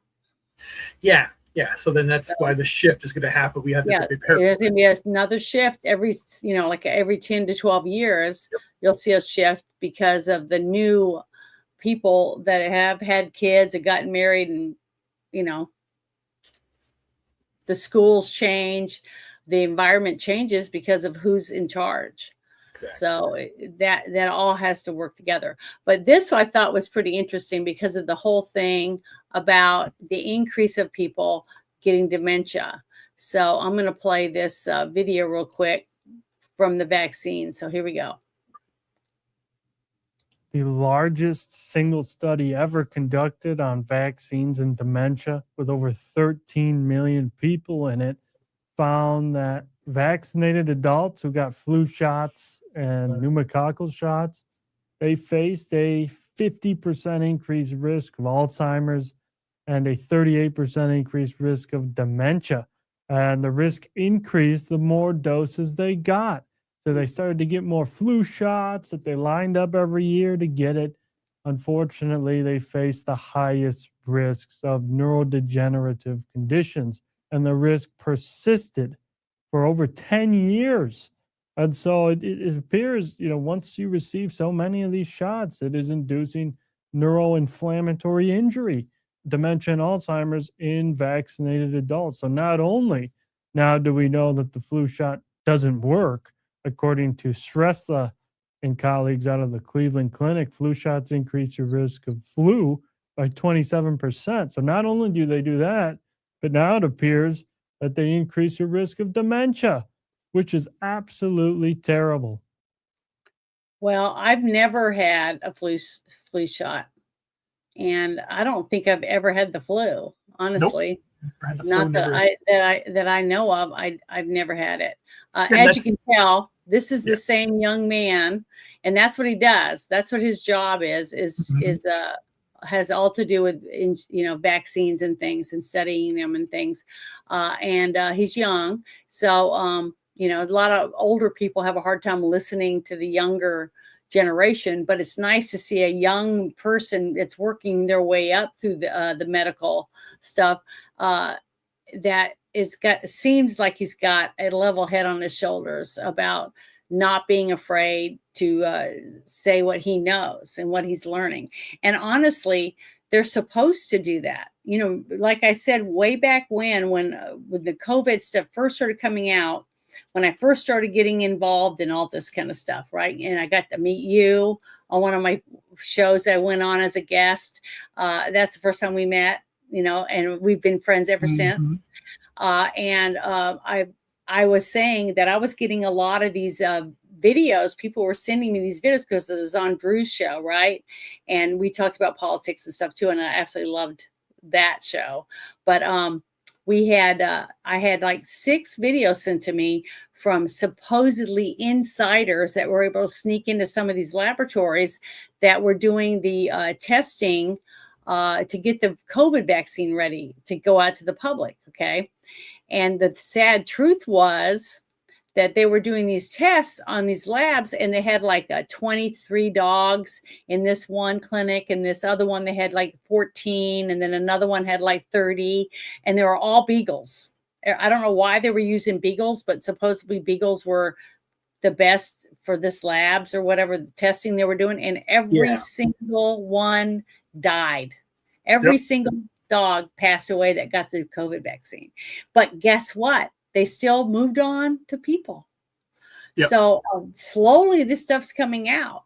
And that's one of the reasons why when my doctor finally came to me, because they said, if you're healthy and blah, blah, blah, we're going to go for the people in the nursing homes and stuff first. So I had time to start listening and looking into certain things. So I was already leery of the vaccine before my You want to know the joke that's going to happen? What? If this happens, then it's be I don't know. It's this could happen. Mm-hmm. They're going to try again to impeach Trump because of Operation Warp Speed. Mm-hmm. They might, which is ridiculous. Because he was just doing what he thought he had to do to help the people. Right. Because his top people were telling him to do that. Just like the first time I was president. Right. Comey was advising him the whole time while he's stabbing him in the back. Right. And all this evidence that's coming out about Obama and the rest of them are proving that it was all a setup. The whole thing was to keep these people in there, get Trump and blame him, since it wasn't Hillary. See, they were expecting Hillary to be in there. So they had to shift things around, but the same people that were going to be dealing with Hillary were already in there. You know, most of them were still there. Because Trump didn't clean house like Obama. He went in, he fired everybody, and he only brought in his people. So I don't know. You can put 2 and 2 together, but definitely. Oh yeah, really? I didn't realize that, you know, because I don't know why. I must have been really stupid, because I always thought laboratories used rats and mice, you know. And when I saw these and they were saying that they were using these beagles, I'm like, who uses dogs? You know, I just was shocked when I found out about that. And the fact that one of my best friends, who I've babysat many times, almost every year for a short, you know, like a week or so that she can go to Norway, and I babysit her beagles. And they're just adorable. And I just can't believe that people would take those and put them in a laboratory and treat them like they're lab rats, basically. And it was heartbreaking. And maybe that's why these people were sending me the ones with the beagles, because I have shared beagle videos or whatever when I'm there visiting, you know, in Florida. But it's heartbreaking. What is that? 69. Just kidding. What does that mean? That means 69. Oh, that's the battery power. Oh, okay, I get it now. But the thing is that it was heartbreaking when I started finding out about it, and that's what first got me to going, I don't think I'm going to do this. I just don't think I'm going to do it. But this next thing, I was like, what you got to be kidding. Now, I did hear a little bit about the whole thing about, oh, darn it, I clicked on the wrong thing. Yeah, Fauci. Give me a second. The whole thing about Gavin Newsom, you know, and the railway that they were building, right? I heard a lot about it for a little while, and then all of a sudden I didn't hear anything. So that's what's interesting about this guy doing this, because I was surprised because I hadn't heard anything for a while, because they were all talking about it for a little bit, and then all of a sudden nothing. You didn't hear anything about it. And we're starting to see more and more fraud stories coming out of California under Gavin Newsom. So, and I'm not shocked by any of it, because I always knew that he was skanky, because I never liked Bill and Hillary Clinton either. And I had the same vibe coming from them. You know, it's me, me, me, me, whatever they want. They don't care about anybody else, that attitude. And that's what I felt like with Gavin Newsom. A couple of interviews and stuff. You don't have to really listen to him a lot before you start getting that sense. But it says 60 Minutes just aired Gavin Newsom's high-speed rail being exposed. I just thought there was a great, it's quintessential example of government waste and mismanagement. Yeah, 100%. And the fact that Minnesota's, in such a mess too. But the economy in Minnesota isn't anything, like as big as it is in California. So it's going to be even more massive than I think anybody's going to even has a clue when they find out about all the fraud that's coming out of California. But here we go. I think that the California high-speed rail nightmare is the probably quintessential example of government waste and mismanagement. You say this needs to stop. Needs to stop. Yeah, sorry, I didn't stop it quick enough. I was trying to shut that other one. But what's funny on top of most of this is the fact of the channels that are now airing this stuff. All the channels that were rip roaring for the Clintons and the Obama and the Bidens, and they were covering their asses constantly and throwing Trump under the bus, even with the fake PP dossier and all that shit that was paid for by Hillary. They were putting that out like it was candy. Here, here. Everybody share this shit. We know it's fake, but share it anyways. We're going to make some money off of it, or whatever it was. But the fact that they did that, but now it's 60 Minutes is airing dirty laundry for Gavin Newsom is what's funny mostly to me, because most people already that I know, most conservative people that want the government to stay within their means, already knew that he was full of shit and a skank. And most of these people are doing anything for themselves. Whatever amount of money they can get out of the system and put it in their own back pocket, they're going to do it. It's not a surprise to me. But what's a surprise is the media, the same media that covered for all these people, is now leaking the stuff out and saying, well, look at this and look at that, like they never did shit. I don't know. That's one of the things that really chaps my ass about this whole thing. But what do you think about this? Did you think that they would ever come out and start talking about it the way they are? No. Well, no, yes and no. The fact that here's the sad problem too. What's the show? 60 Minutes. 60 Minutes, yes. What happened recently with CBS? Which one? Which thing? Barry Weiss being taken over. Mm-hmm. Oh, okay. So, yeah. So people will see this and they will blame her, and it'll just go away. They again, the way they said it here, Republican, or they say like when Sarah Hernandez was attacked recently. Yeah. Conservative activists, no, she's not an activist. She's not a conservative journalist, let's just say. Yeah. A journalist. We are all journalists. There's no, to be a journalist is to tell a story. You tell your life. You do that. You do it through art. You do it through music. You do it through writing, whatever. And it's just very odd. But going back to the point here is, no, it's a terrible thing. I've seen this high speed thing going on forever. Europe has it, Japan has it, because the topography of Japan, the way it's set up, it's built to have this. Europe was built to have this. We are expansion. We're large. We need roads and in cars. That's it. But the thing is that the people who want this are on the coasts. They think, oh, it's like get on the train. I go to New York City, get the subway. You go on a train. L.A. But they don't have anything out there. It's just insane.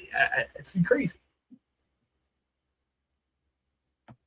Yeah, it's crazy. All of this stuff. But I'm liking the fact that I'm seeing more and more of it being exposed finally, even if it's from because I'll share something in the shit show chat, and they'll say, why are you sharing these people? They're full of shit. And I'm like, wait till you see the story, because that's part of the story, is the fact of who's sharing the information now that didn't share it 4 years ago. They wouldn't share shit.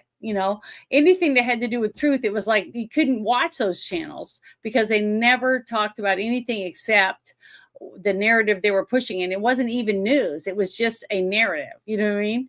So I don't know. That's part of the story to me, is the fact that who's telling the stories. To me, that's interesting. But this next one is pretty interesting. I wanted to share this other one that this is about another big thing that's coming out. Because things are happening. That's why I wanted to share, is that stuff is happening. It's just that we have to be patient, because if we expect it to go to court and to stick, we have to have all the facts. We have to go through court and prove the case, and not have a bunch of liberal judges be the ones to decide. Well, I don't know. I just want it to stick on some of these people. It says the Justice Department announces indictment against Southern Poverty Law Center. Our indictment alleges SPLC secretly funneled more than $3 million in funds to members of white supremacist and extremist groups. I just think it's great. So I want to share this so you guys can listen to this little thing. Just give me a second. Oh, it's not a video. Darn it. I thought it was a video. But I'm going to share this in the thing because it's got a bunch of information on here about who is connected to what and who sent it to who. That type of stuff, which I thought was pretty good. But darn it, when I saw this, I figured it was a video. So that's no, why it's fine. But the most important thing here is for everyone to know. I can briefly tell you what's going on here. Yeah. The Southern Poverty Law Center has been, in my opinion, a very evil organization in how they have manipulated things for much a long time. I know John Stossel has run exposés on them. Mm-hmm. I have seen things about them, what they do. And what has happened is it's been, it's an inflection point. It is still Obama. This is related to Obama. Of course it is. Because if you remember, Charlottesville happened as Trump was going to be elected president. And all of that had happened. They basically said, he said, both sides. That's the whole thing. That's what's so weird. He didn't say that. What the both sides argument was about those that want to keep the statues and those that want to tear them down. Mm-hmm. Not the racists and the people that were there. But then now we know that the people that were there were paid by the Southern Poverty Law Center. So it is basically manufactured.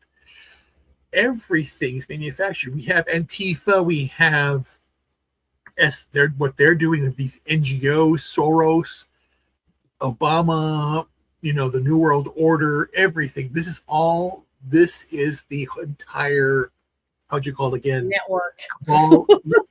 Just get the shit. And people believe this stuff. So then the Southern Poverty Law Center and, has proven themselves to be a very corrupt organization. Some things have to be done immediately to stop this insanity.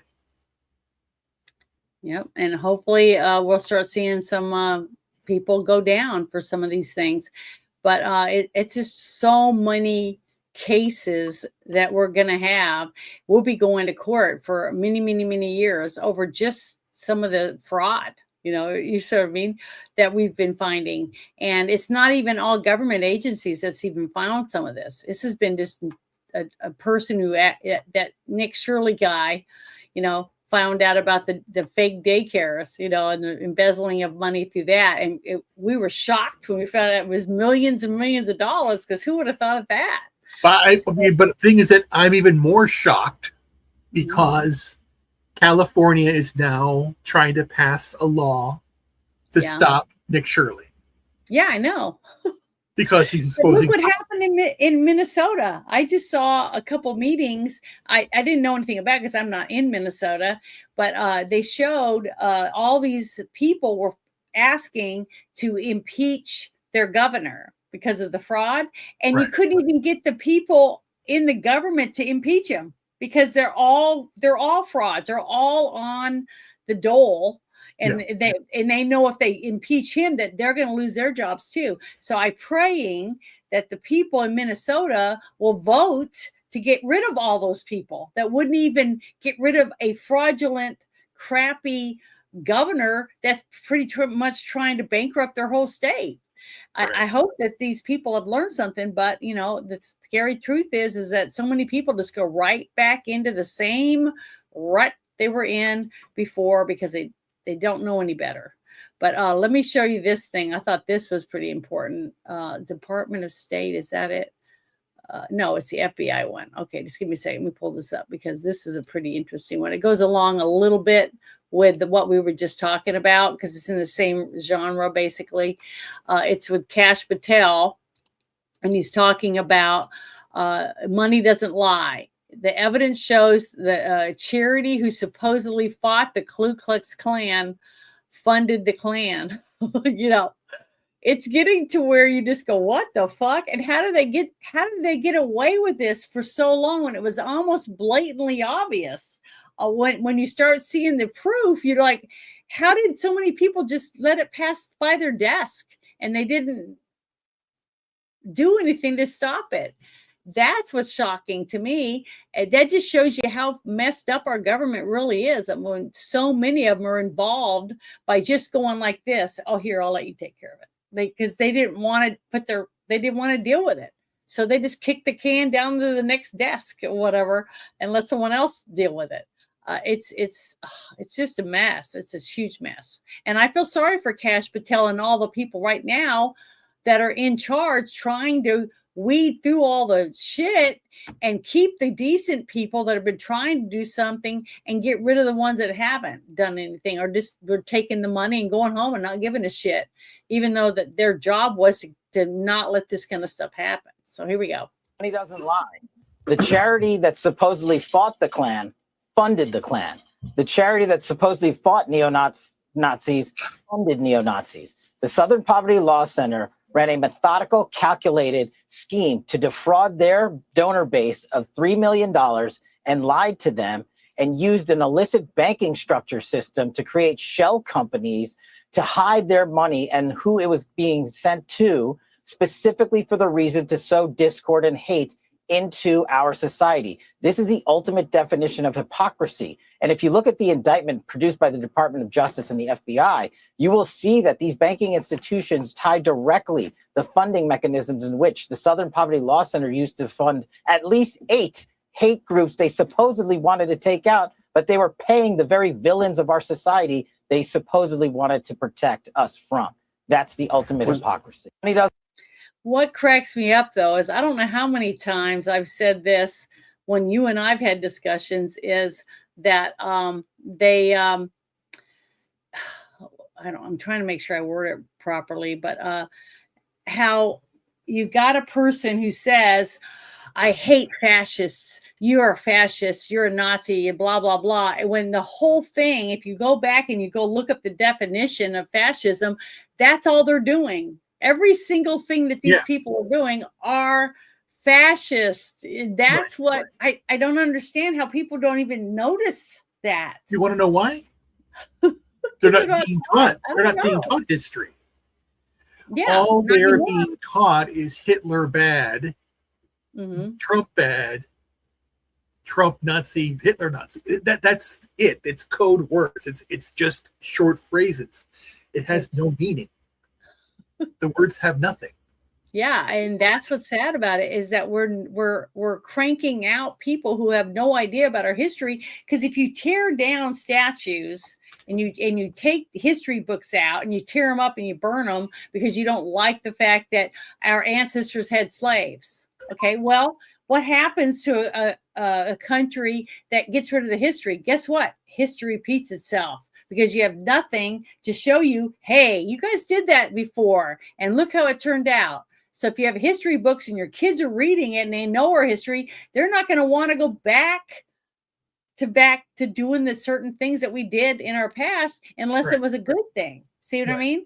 But you can't learn from it if it's not even taught anymore in school. You know what I mean? That cursive, they don't want to teach you how to write cursive, which means all these kids are going to be graduating and they're being college and they can't even go to a museum and read their original Bill of Rights because it's in cursive.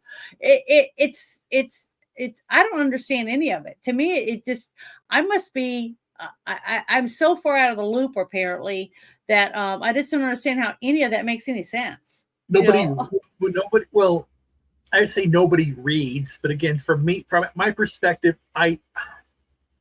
if you listen to an audiobook, maybe it passes, but the act of reading, the actual saying the words is important.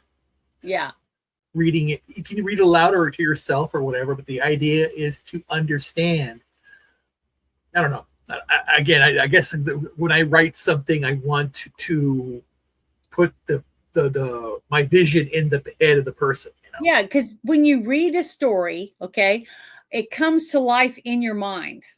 Okay, the characters come to life. You see them interacting in your mind as you read the story. That's why some novels are just kick ass and you can't put the book down, is because you don't want the story to stop. You want to keep going and find out where they're going to end up. You just get so excited.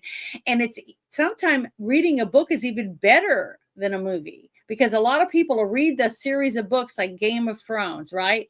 Then they go and they watch it and they're like, that was shit, because they can't compare to what your own imagination can put together for you as a story.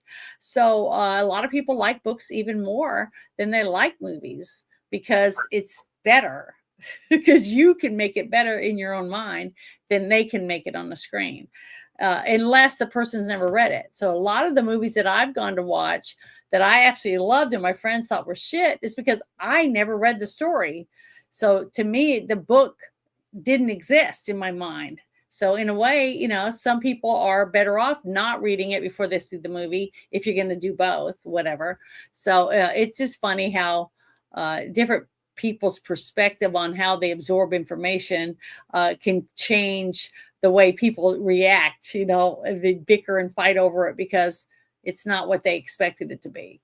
So, like we were talking about earlier about the dialogue, if they don't use the right terminology or speak the words the right way, considering where they're supposed to be at and what year they're living in, that kind of thing, it can ruin the whole show, for the people watching. But I still think it's really funny. But here's something else I thought was interesting. Let me make sure I bring up the right one. I think it's this one. Oh, Jesus. You getting worn out? No, I just, I am. And it just, I have to, things are, changing rapidly. Because again, I haven't made a video on YouTube for a long time because, I've been very, very ill. And it's just I have to we discussed offline. I got to move to Texas or someplace warm immediately to heal up, because things need to change. So I need to do that. Well, you're lucky in that degree to the point, because there's so many people that Nerdrotic lives in Texas. There's a lot of people that have moved to Texas. So that you'll be able to have people to actually talk to about what's going on in Texas before you get settled in or whatever. Exactly. But I pulled this up and I thought it was so interesting because the more people try to knock science and say that science ruins the Bible and all this kind of stuff, you can't believe in science and believe in God. I hear all these stories, but this one really made me feel good because it says, wow, scans just uncovered tunnels and possible support beams beneath the massive boat formation long claimed as Noah's Ark in Turkey.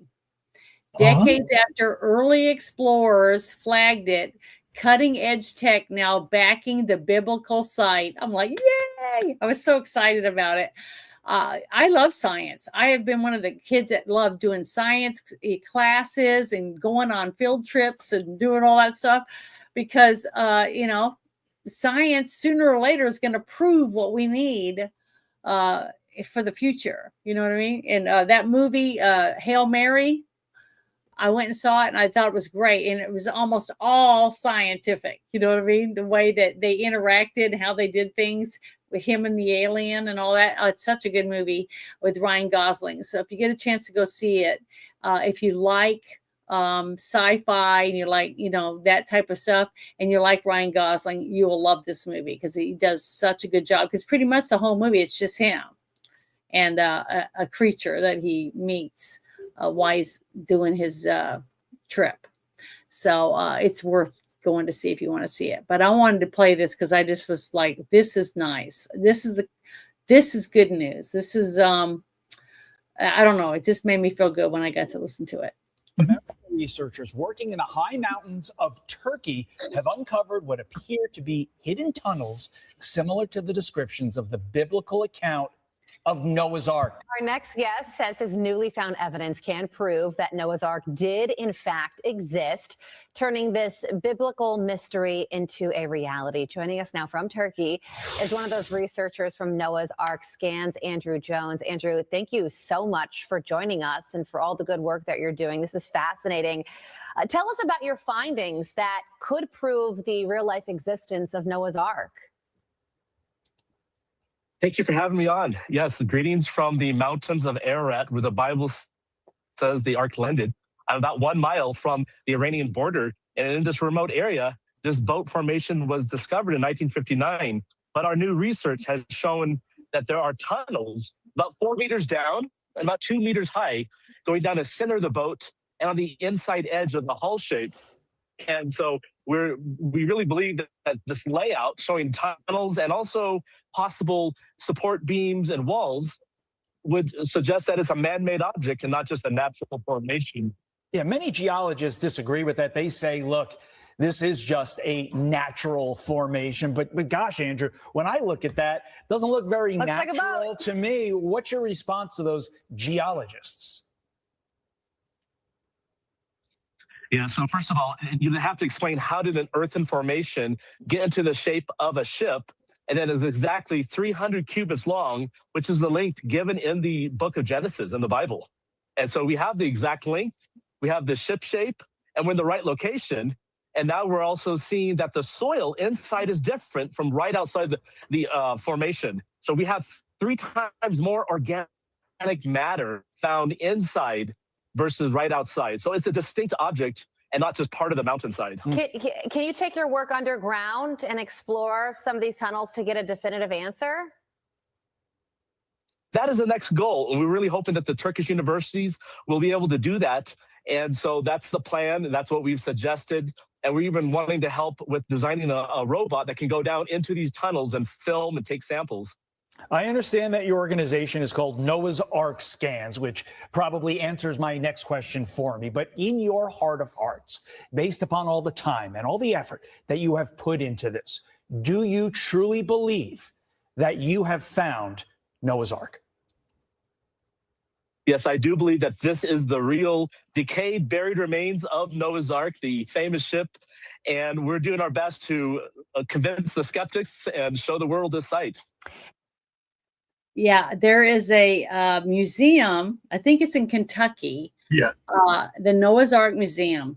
And I have been wanting to go, and I'm hoping that this summer I'm going to get to go and actually go in it and look at it, because I've had 5 or 6 of my friends that said they went and that they were like in awe of it. That they said it was amazing to go in and actually walk around and look, and the massiveness of it, the way it was set up, and it's set up exact replica of supposedly what was in the Bible. So I get goosebumps thinking about it, but I really do want to go and see it, because I just really think, oh, you saw it, you got to go, you lucky guy. Hey, if you get a chance, can you send me a couple pictures of if you took photos and let me see them? Dinosaurs and all. There were dinosaurs there too. I don't know I don't think there was dinosaurs on it, but it would be really cool. But I do want to see it. I do want to go there and look at it and try to kind of absorb it, walk through it, and just see the massiveness of it, because they said it was massive, huge. So I would love to do it myself. But I just thought this was a really cool, uplifting story, when I got to see it, because I hadn't heard anything about it for quite a while. And then all of a sudden this came out, and they were talking about all the tunnels and stuff that they've been able to see. Thank goodness, because of the technology is getting better and better. But yeah, I've never seen any other formation anywhere in the world shaped like a ship. So I don't know, a natural one. So I'd really like to, have him dig that out and be able to prove their story once they do that it is a ship. Now, even if they come out and they say it's a ship, it's a real ship, we don't know where the ship came from or whatever, people are going to still deny that it's Noah's Ark, whatever. But that's okay. The people that believe in Noah's Ark will know that they have facts now. They actually have a ship that's the same size, everything that it said in the Bible, and the naysayers don't have to believe it. Just like everything, it's going to be half that do, half that don't, and there's nothing we can do about it. But it still made me feel good to know that we've actually seen something like this, and that more and more facts are coming out. So I have something. Not that I have something to share, but very, very close to that is I actually did an analysis of Genesis. Mm-hmm. I don't know if you want to share that with anybody. Hold on. I don't know. Let me grab it's up to you. If you get it, I'll share it. Go ahead. Okay. Okay. Well, the next thing I was going to share real quick before you bring up that is, let me see make sure I click on the right one.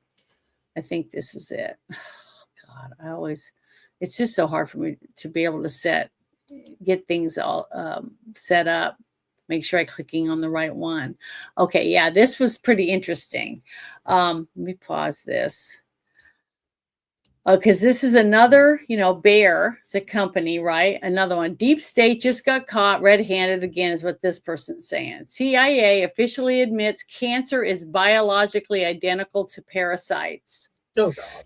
And I think it's very interesting, because I've had a couple guests on some of my shows that have been doing blood work under a microscope. So you can see a person who's had the COVID vaccine compared to blood that hasn't been vaccinated. And you can see that there's things in there moving around, and that they eat red blood cells. Because, she showed all this stuff on there. And I've had a couple of those videos taken down. They took them down, even though she did this at her own kitchen and did it live, a couple of samples live showing on my channel. They still took it down. But they're talking about, it says, while the medical cartel, Pfizer, Bayer, and all these other names, owns the entire $1 trillion cancer industry and profits off your suffering, basically. And right now, I don't know if you've paid attention, we have an RN that was COVID vaccine injured, and she was able to go to Japan, and she's doing that whole blood transfusion thing to try to get her blood cleaned out to see whether or not she can get better from that, because she's had all kinds of really bad health problems. And what was interesting is some of the videos and stuff that she's shared so far, showing how dark her blood was. I mean, it's so dark. And then after her first treatment, what her blood looked like, different things like that, because they're doing it through her neck, because you could see where they had the things taped to her and stuff like that, where they were doing it. But it's just interesting to see more and more people that are trying to find alternate things to do to try to help them because of the problems they've been having ever since they got the vaccine. Not everybody though, because I know a few people that got it and they said that they've never had any problems since, but then other ones that are having lots of problems. So until all these facts come out, I just don't know what else to tell people. That's important. But these are just some paperwork that pictures of. They just got music to that, so I'm not going to play it. But basically, let me turn up the volume. It's just showing you all the documents and stuff, and about who was involved. So if you want to see it, I'm going to share it. I'm going to share the link for it in the chat, so that later on, because I have it set up to where the chat will be replayed during the, when you rewatch it. Hopefully it works. So I don't know for sure if it will, but I'm trying to do it all. Let me paste that and share it. And someone said, "Hi, I'm a space cowboy / cowgirl just like you." Okay. Well, welcome to my planet. Okay, thank you. I'll check this out. I will get on there and look at it. But yeah, I really appreciate it, because I really do want to go. I've been wanting to go for 2 years since someone told me about it. And I saw a few pictures, but they were like outside. They didn't have any pictures from the inside or anything. But I still would like to do it. But, it's something always happens. People get sick or whatever. But yeah, I just wanted to share that. Let me take that down, and then we can do your thing, Ruben. So give me a second. I got to close that. I don't want to, so I don't open it again. All right. So you ready to bring it up? Sure. Then you can tell everybody about it. Yeah. Very, very, very, very. Oh my God, wrong button. Comes to share screen. It goes to the same thing you were talking about with the Noah's Ark. Mm-hmm. And what I did, let me share it to you. Can you see this? Yep. I'm bringing it up. Can you see it now? Yep. Okay. So what I did is I basically took, I've been studying, ancient texts for a very long time. And now that you have, I had an epiphany where you can put things together. And here's where it's kind of funny, that it's all about the axiom of love. And it's encoded in the Bible too. So what I have here, and can you share the link or no? I put it in the private chat. Yeah, I'll get it. I'll put it in the chat for you. So yeah. So now let's I'll just go through it very briefly. Essentially, it's basically, I have my algebra, love algebra here. It's like I have spent the better part of a decade building the system I call Agabai algebra. It's a governance framework. The idea that you have God, which is love, which is everything around you. It's basically the Trinity, and it's everywhere. I've seen it. So then basically I have seen these things, because again, I have dealt with the way the world is, the shit show we're dealing with. So this takes everything to a different way. And I'll just very, very briefly here, what I'm doing here is I go through each individual day, is I went through the original Hebrew and broke it down and what it actually means. And it's all encoded here. Day 1, day 2, 3, 4, 5, 6, and then basically all and the thing is, you see it there because if you see the original Aramaic, the original Greek, Q, it's all there. And I go even further, where in Genesis you can go through the fall, how things go through exile, the unity here where all souls are one, it's all listed here. So again, this is very it's kind of stuff that's people don't understand, but it means a lot to me because how'd you say it? I have a post here also I can show people very quickly. You can still see this right now. Yeah. I did this here really fast and you show you where it is. It's very simple here. Mm-hmm. You know, your peace, world peace, your world, world war, choose now. I wrote this about a couple months ago. Actually back in September. Because what's going on here is people are wondering about this world. It's like, why can't we have world peace? And I put in here, you have to decide to be at peace. That's how we get world peace. Every single person has to decide to have peace. You know, world peace equals my peace, your peace times 8 billion. If you did that, you get everything done. And I wove through all these different things. And another post I have here. Because here's what's so funny. And I can stop that, share that down. But what's so funny, when you actually read the original text, not the King James version, when you go back, you take out what man has changed. That's the whole idea. It's with anything that's been corrupted. You see the truth. You know, that's what I've been have there. But yeah, contact me for everything. Well, good. I mean, I think that's great. Hopefully you'll get a few notifications since you shared this stuff. Yes. I want to share this next thing because this is some more stuff about what I was telling you about. So many things that are starting to come out about California thanks to that kid from Minnesota, right? Digging around, him and his friend. I can't remember his friend's name, the one that's done a couple shows with him.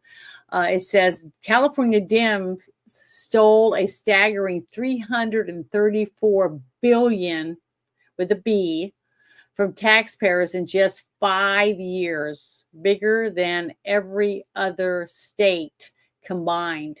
Because I remember it was a couple weeks ago on the show, I talked about almost $1 billion in one county being fraudulently stolen, basically using Medicaid, saying for hospice, basically. $1 billion worth of people supposedly used hospice in this one county in California. Okay.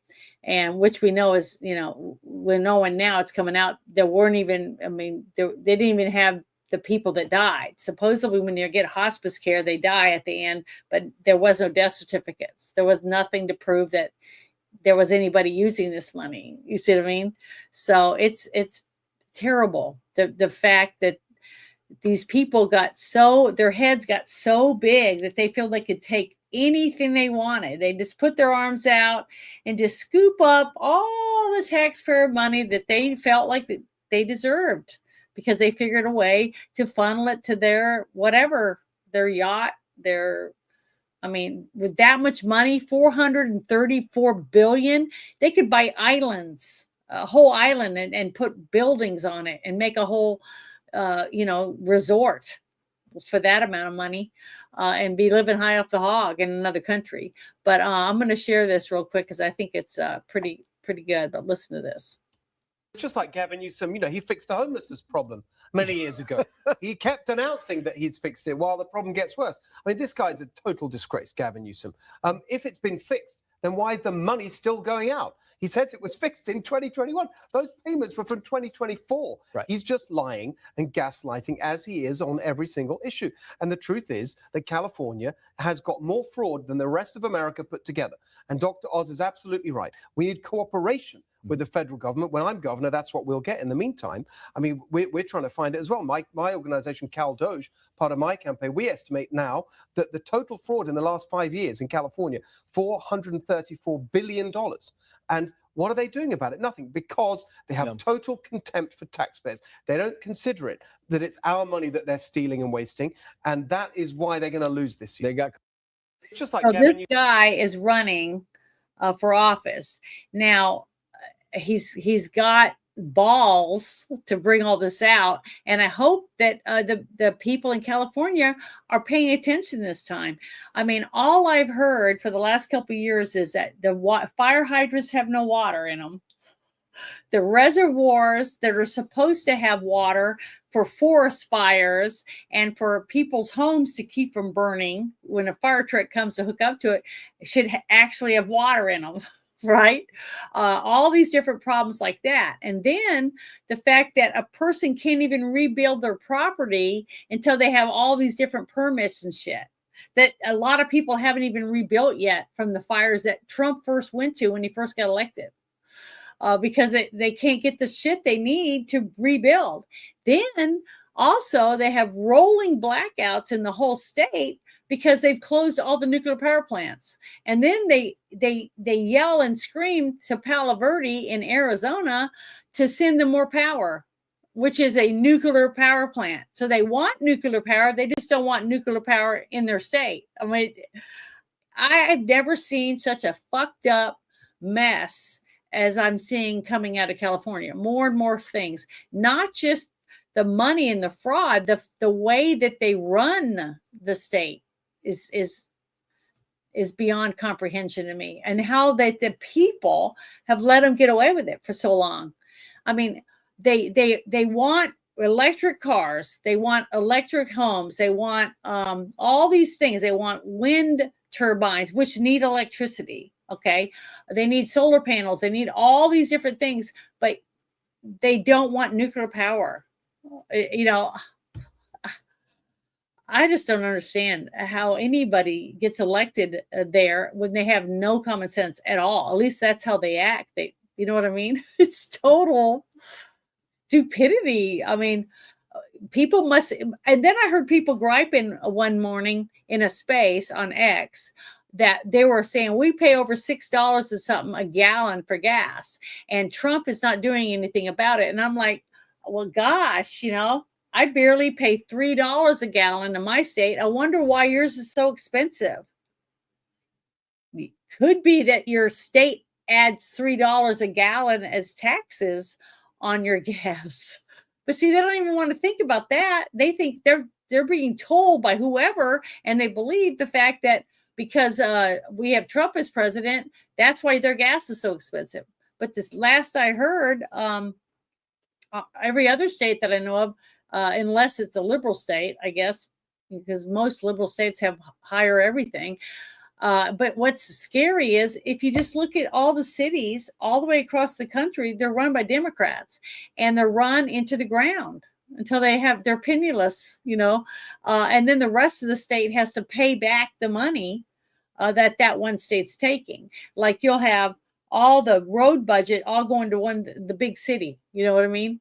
And then all the rest of the area is covered with potholes.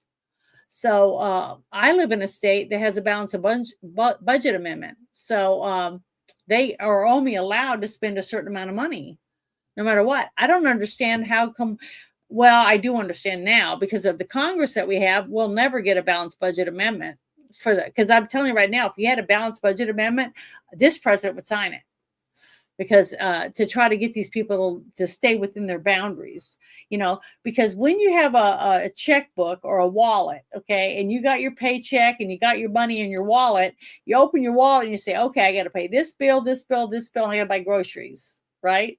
That's 4 different things. You take the money out and you try to go buy the stuff, and then you have what's left for groceries is right here, and usually you have to do without. Because the other bills are more important because you can turn off your electricity, or they can kick you out, or you don't have insurance, your house burns down, you know, things like that.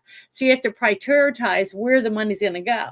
But we have a government that the priority to them is their pocket, you know, or their wallet or their purse or whatever. They don't care about you having the stuff you need, even though all the money that's in their purse all came from us, you see. And to me, that makes perfect sense. But apparently, some people like paying out all their money and giving it to the government or something. Because I believe in smaller government. I mean, the government should protect us from invasion and keep us safe for those things. And we should have National Guard to come in case of emergencies, depending on what's going on, things like that, national security, that type of thing. That's what our government's supposed to do. But the rest of the time, we all have constitutions of our own in our own states. So, pretty much as long as our constitution, if the people in my state follow it, pretty much people are pretty happy about it, So I don't know. I just wish that we could do something to fix some of this stuff. And the only way to do it is just like what he's saying. We got to get the people motivated to say we're fed up. Instead of having to get pitchforks and torches and chase out the criminals, we vote them out. You see what I mean? And you can do that if people vote. But what we just found out in like Minnesota, like I was saying, is that the people in Minnesota, the other people in office, voted not to get rid of their governor. So that tells me that all the people that voted against getting rid of them, they're also crooked. We just had a vote in Congress about 3 months ago, I guess, to vote to see whether or not they would release the names of all the people, because I did it on this show. I think you were on the show when we did it, when we showed the slush fund for all the people that are accused of, groping or coddling or doing things, that are inappropriate at work. The slush fund for them to pay those people off, so that, here's $200,000 and here's a non-disclosure. I won't pull you on my lap anymore. Things like that.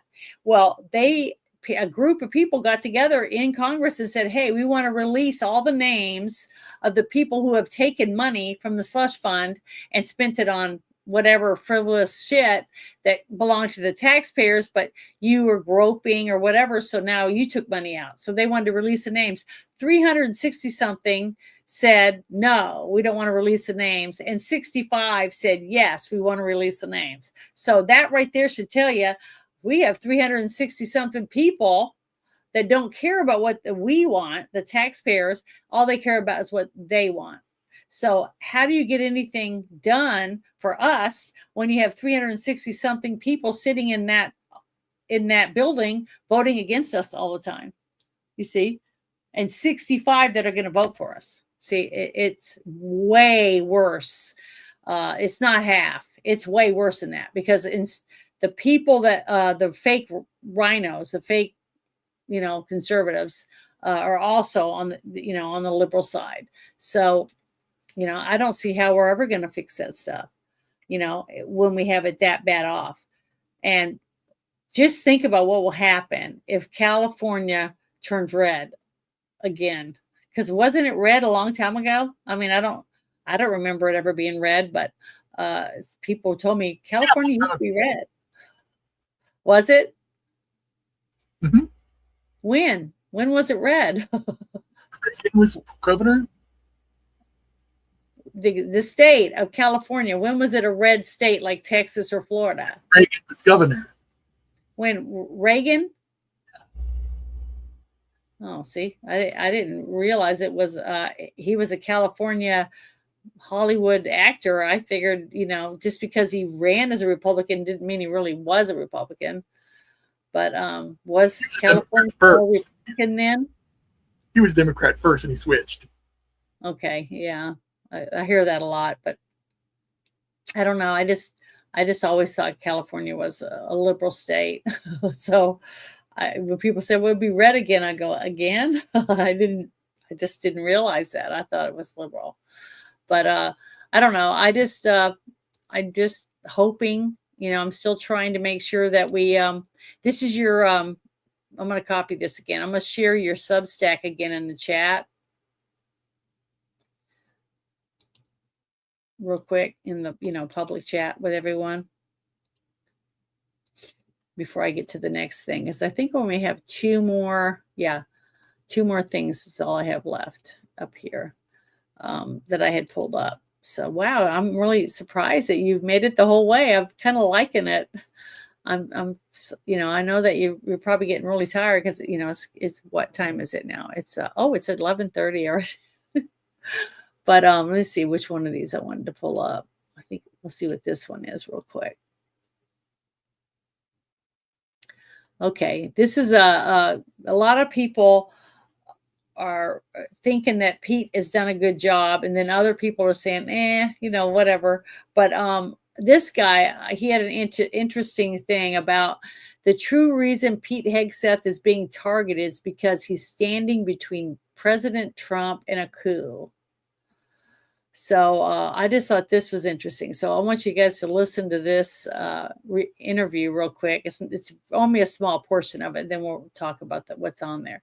But I just thought it was interesting. International order, Council on Foreign Relation, Washington, D.C., Brookings Institute types. They were never told their wars were stupid or their generals were losers or that NATO didn't step up, that China would unleash a virus. So let's call it the China virus and hold them to account for it. All of those things were a calling out of an international order that was failing and is continuing to fail and now has a great advocate in the regime currently in the White House. And Ukraine, it's basically a fight Donald Trump by fighting Putin through Zelensky war. They finally found a war they just absolutely love.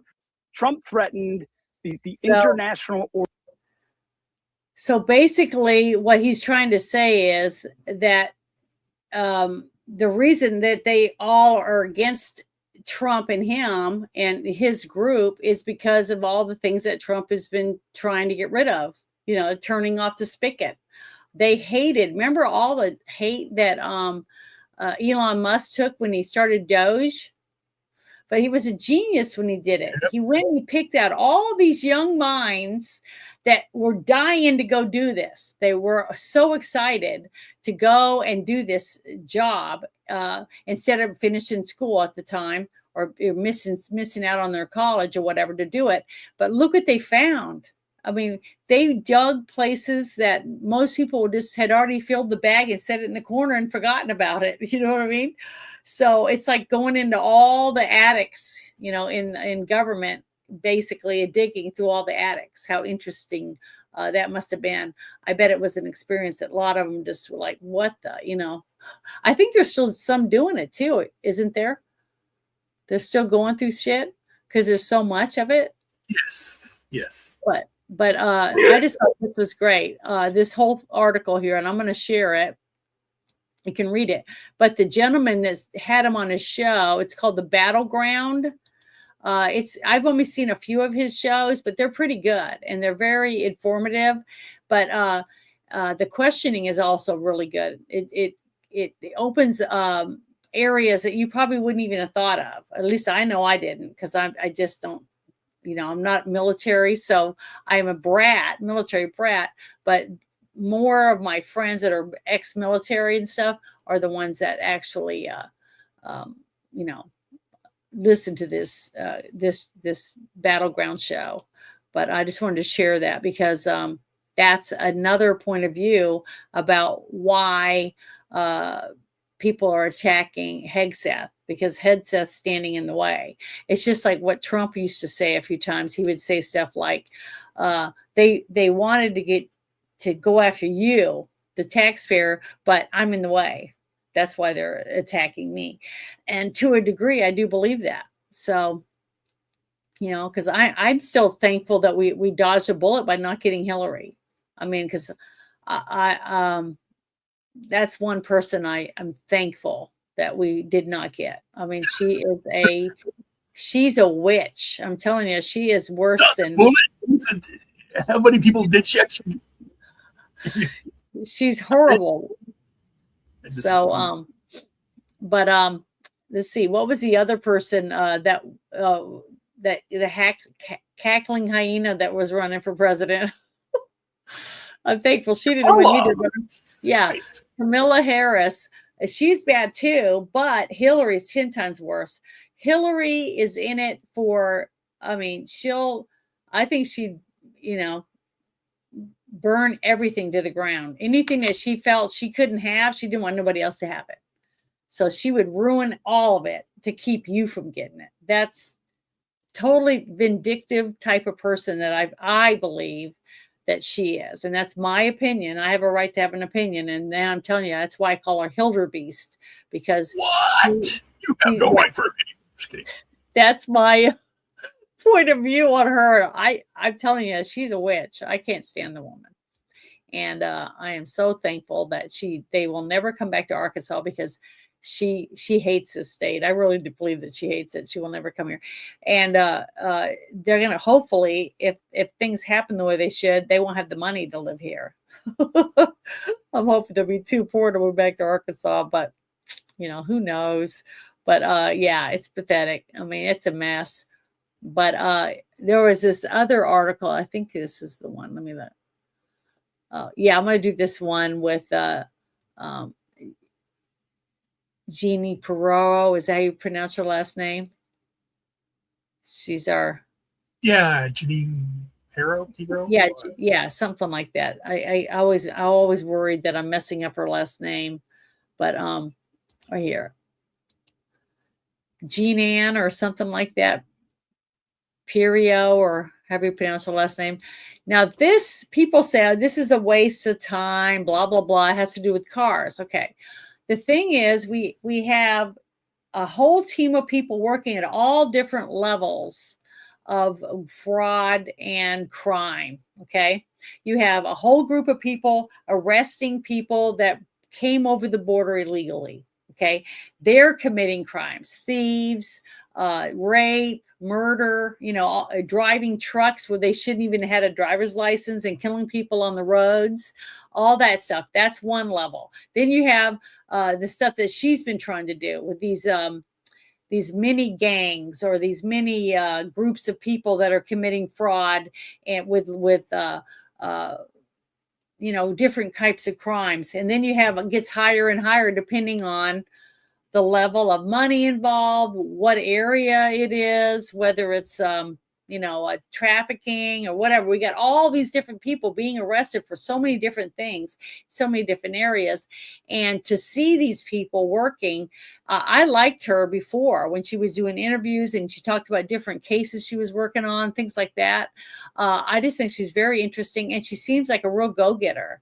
But every one of us in this country, almost every family has a vehicle of some form, a truck, a motorcycle or something, right? Or an RV.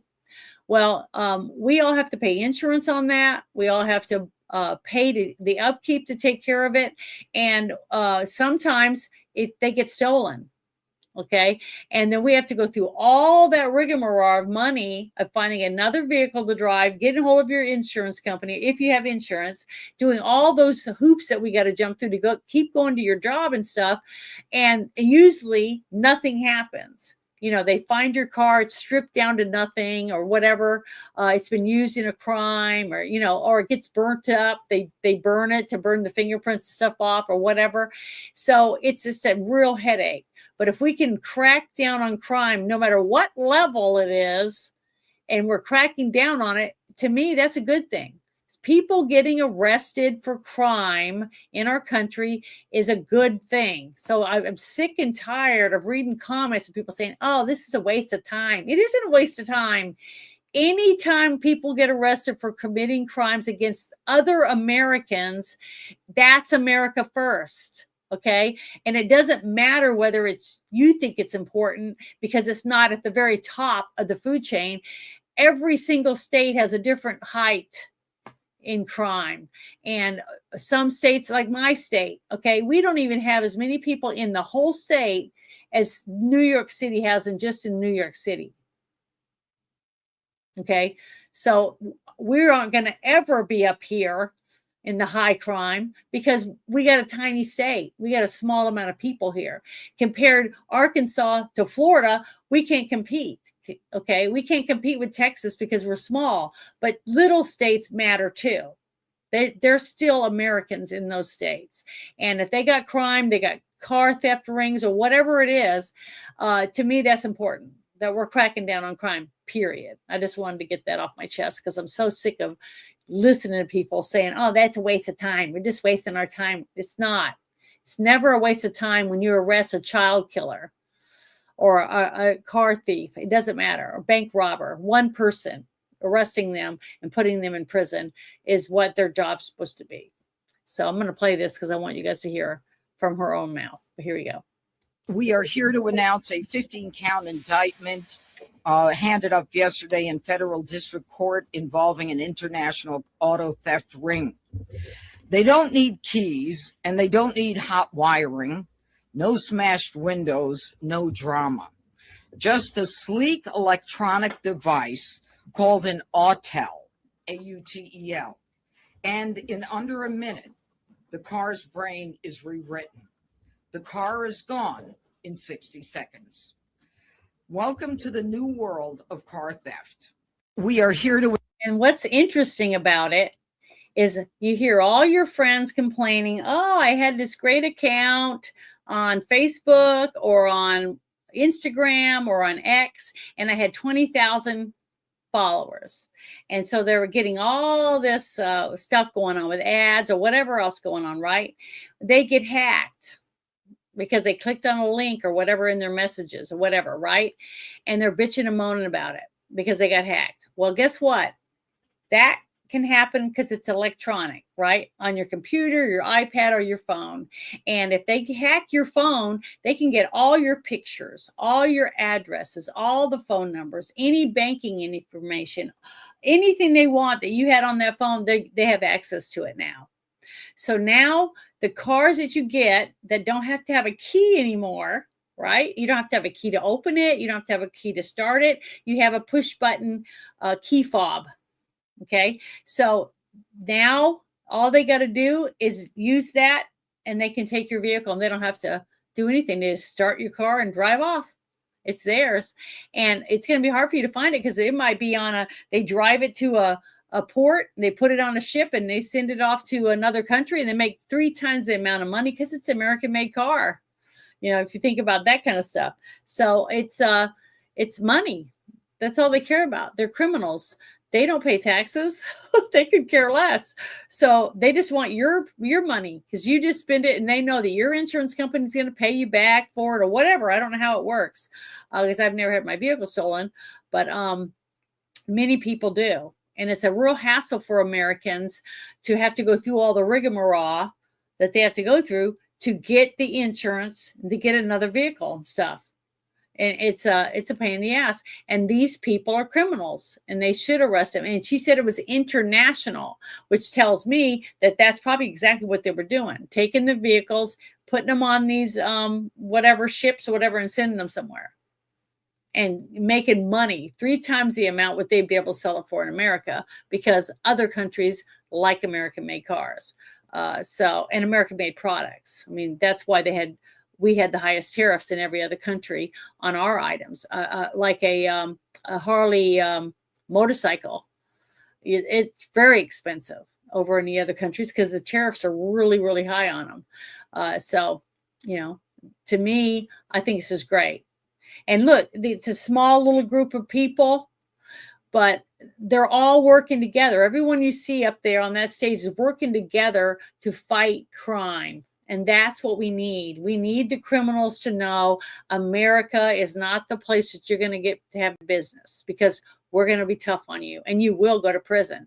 Now, I can tell you right now, any of these guys that come from these other countries that come here, right, and they commit a crime and they go to prison, they're going to be way happier to be in prison here than over in their country.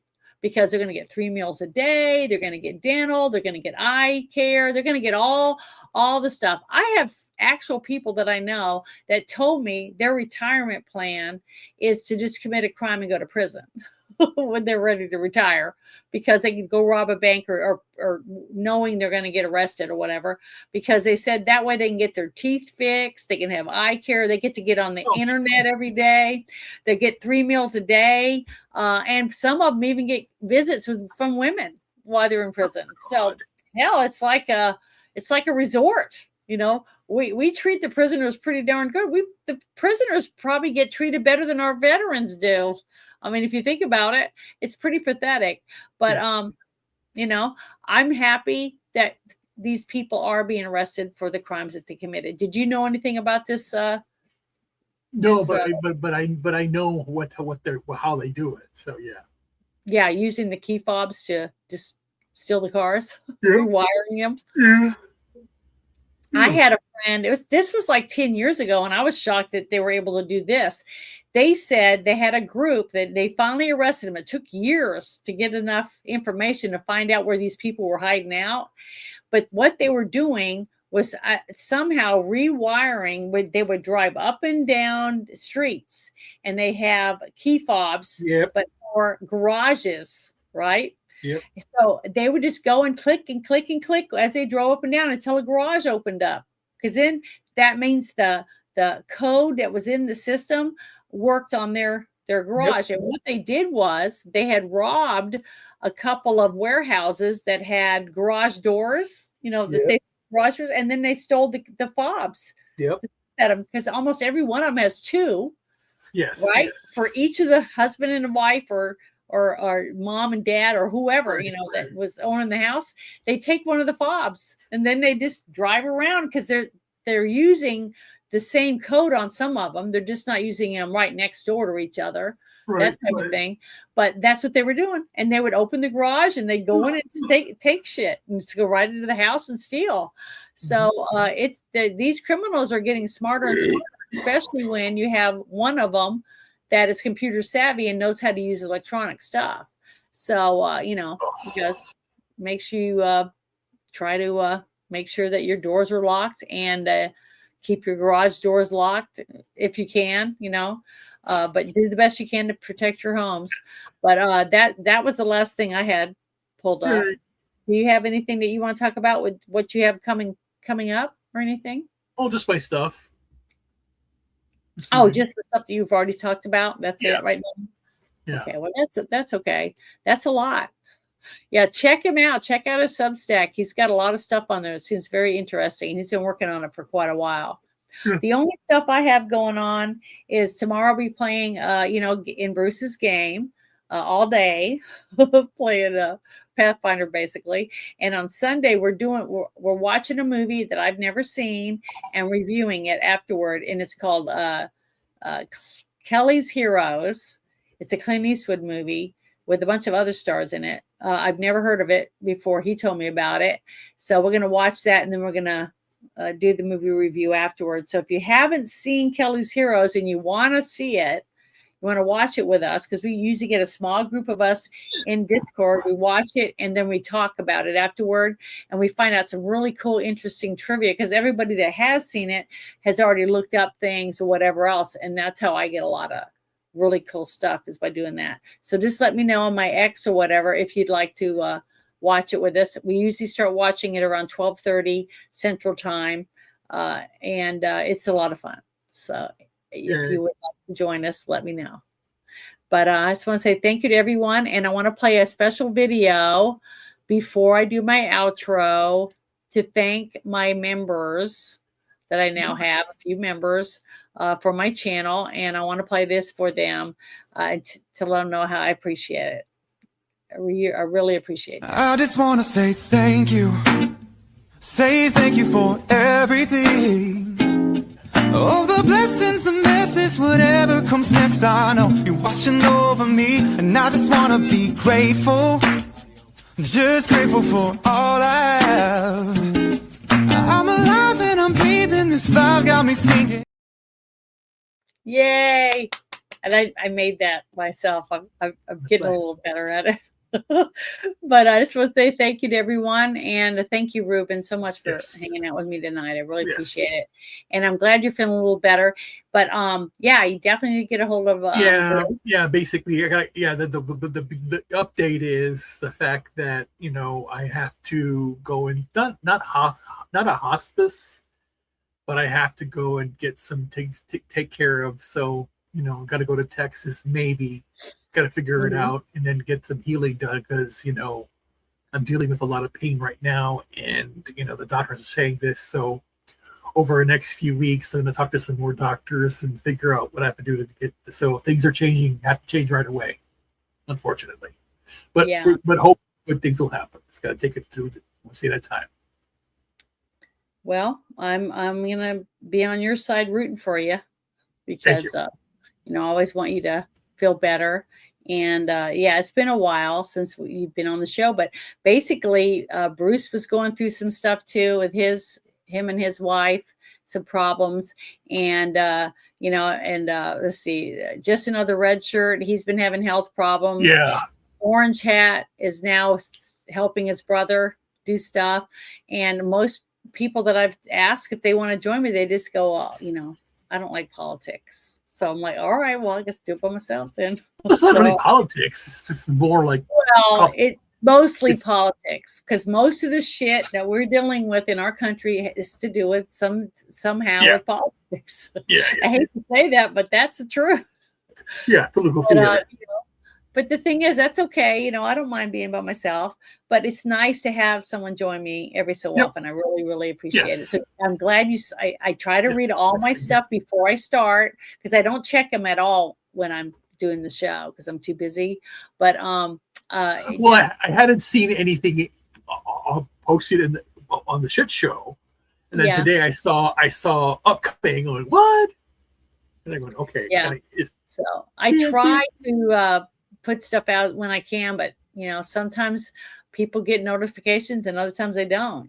So it's can't do anything about it. But because I have nothing to do with any of that stuff. But I just want to say thank you again to everyone, and I hope you guys have a wonderful weekend. And you guys have just make sure you love your neighbors and give your family hugs. There's nothing better than that, and it's good for you. It raises your endorphins, and it love heals. I mean, it really does. I really do believe that. And smiles heal. So God bless America, and I can't wait to see you guys next week for the Friday Night Shit Show.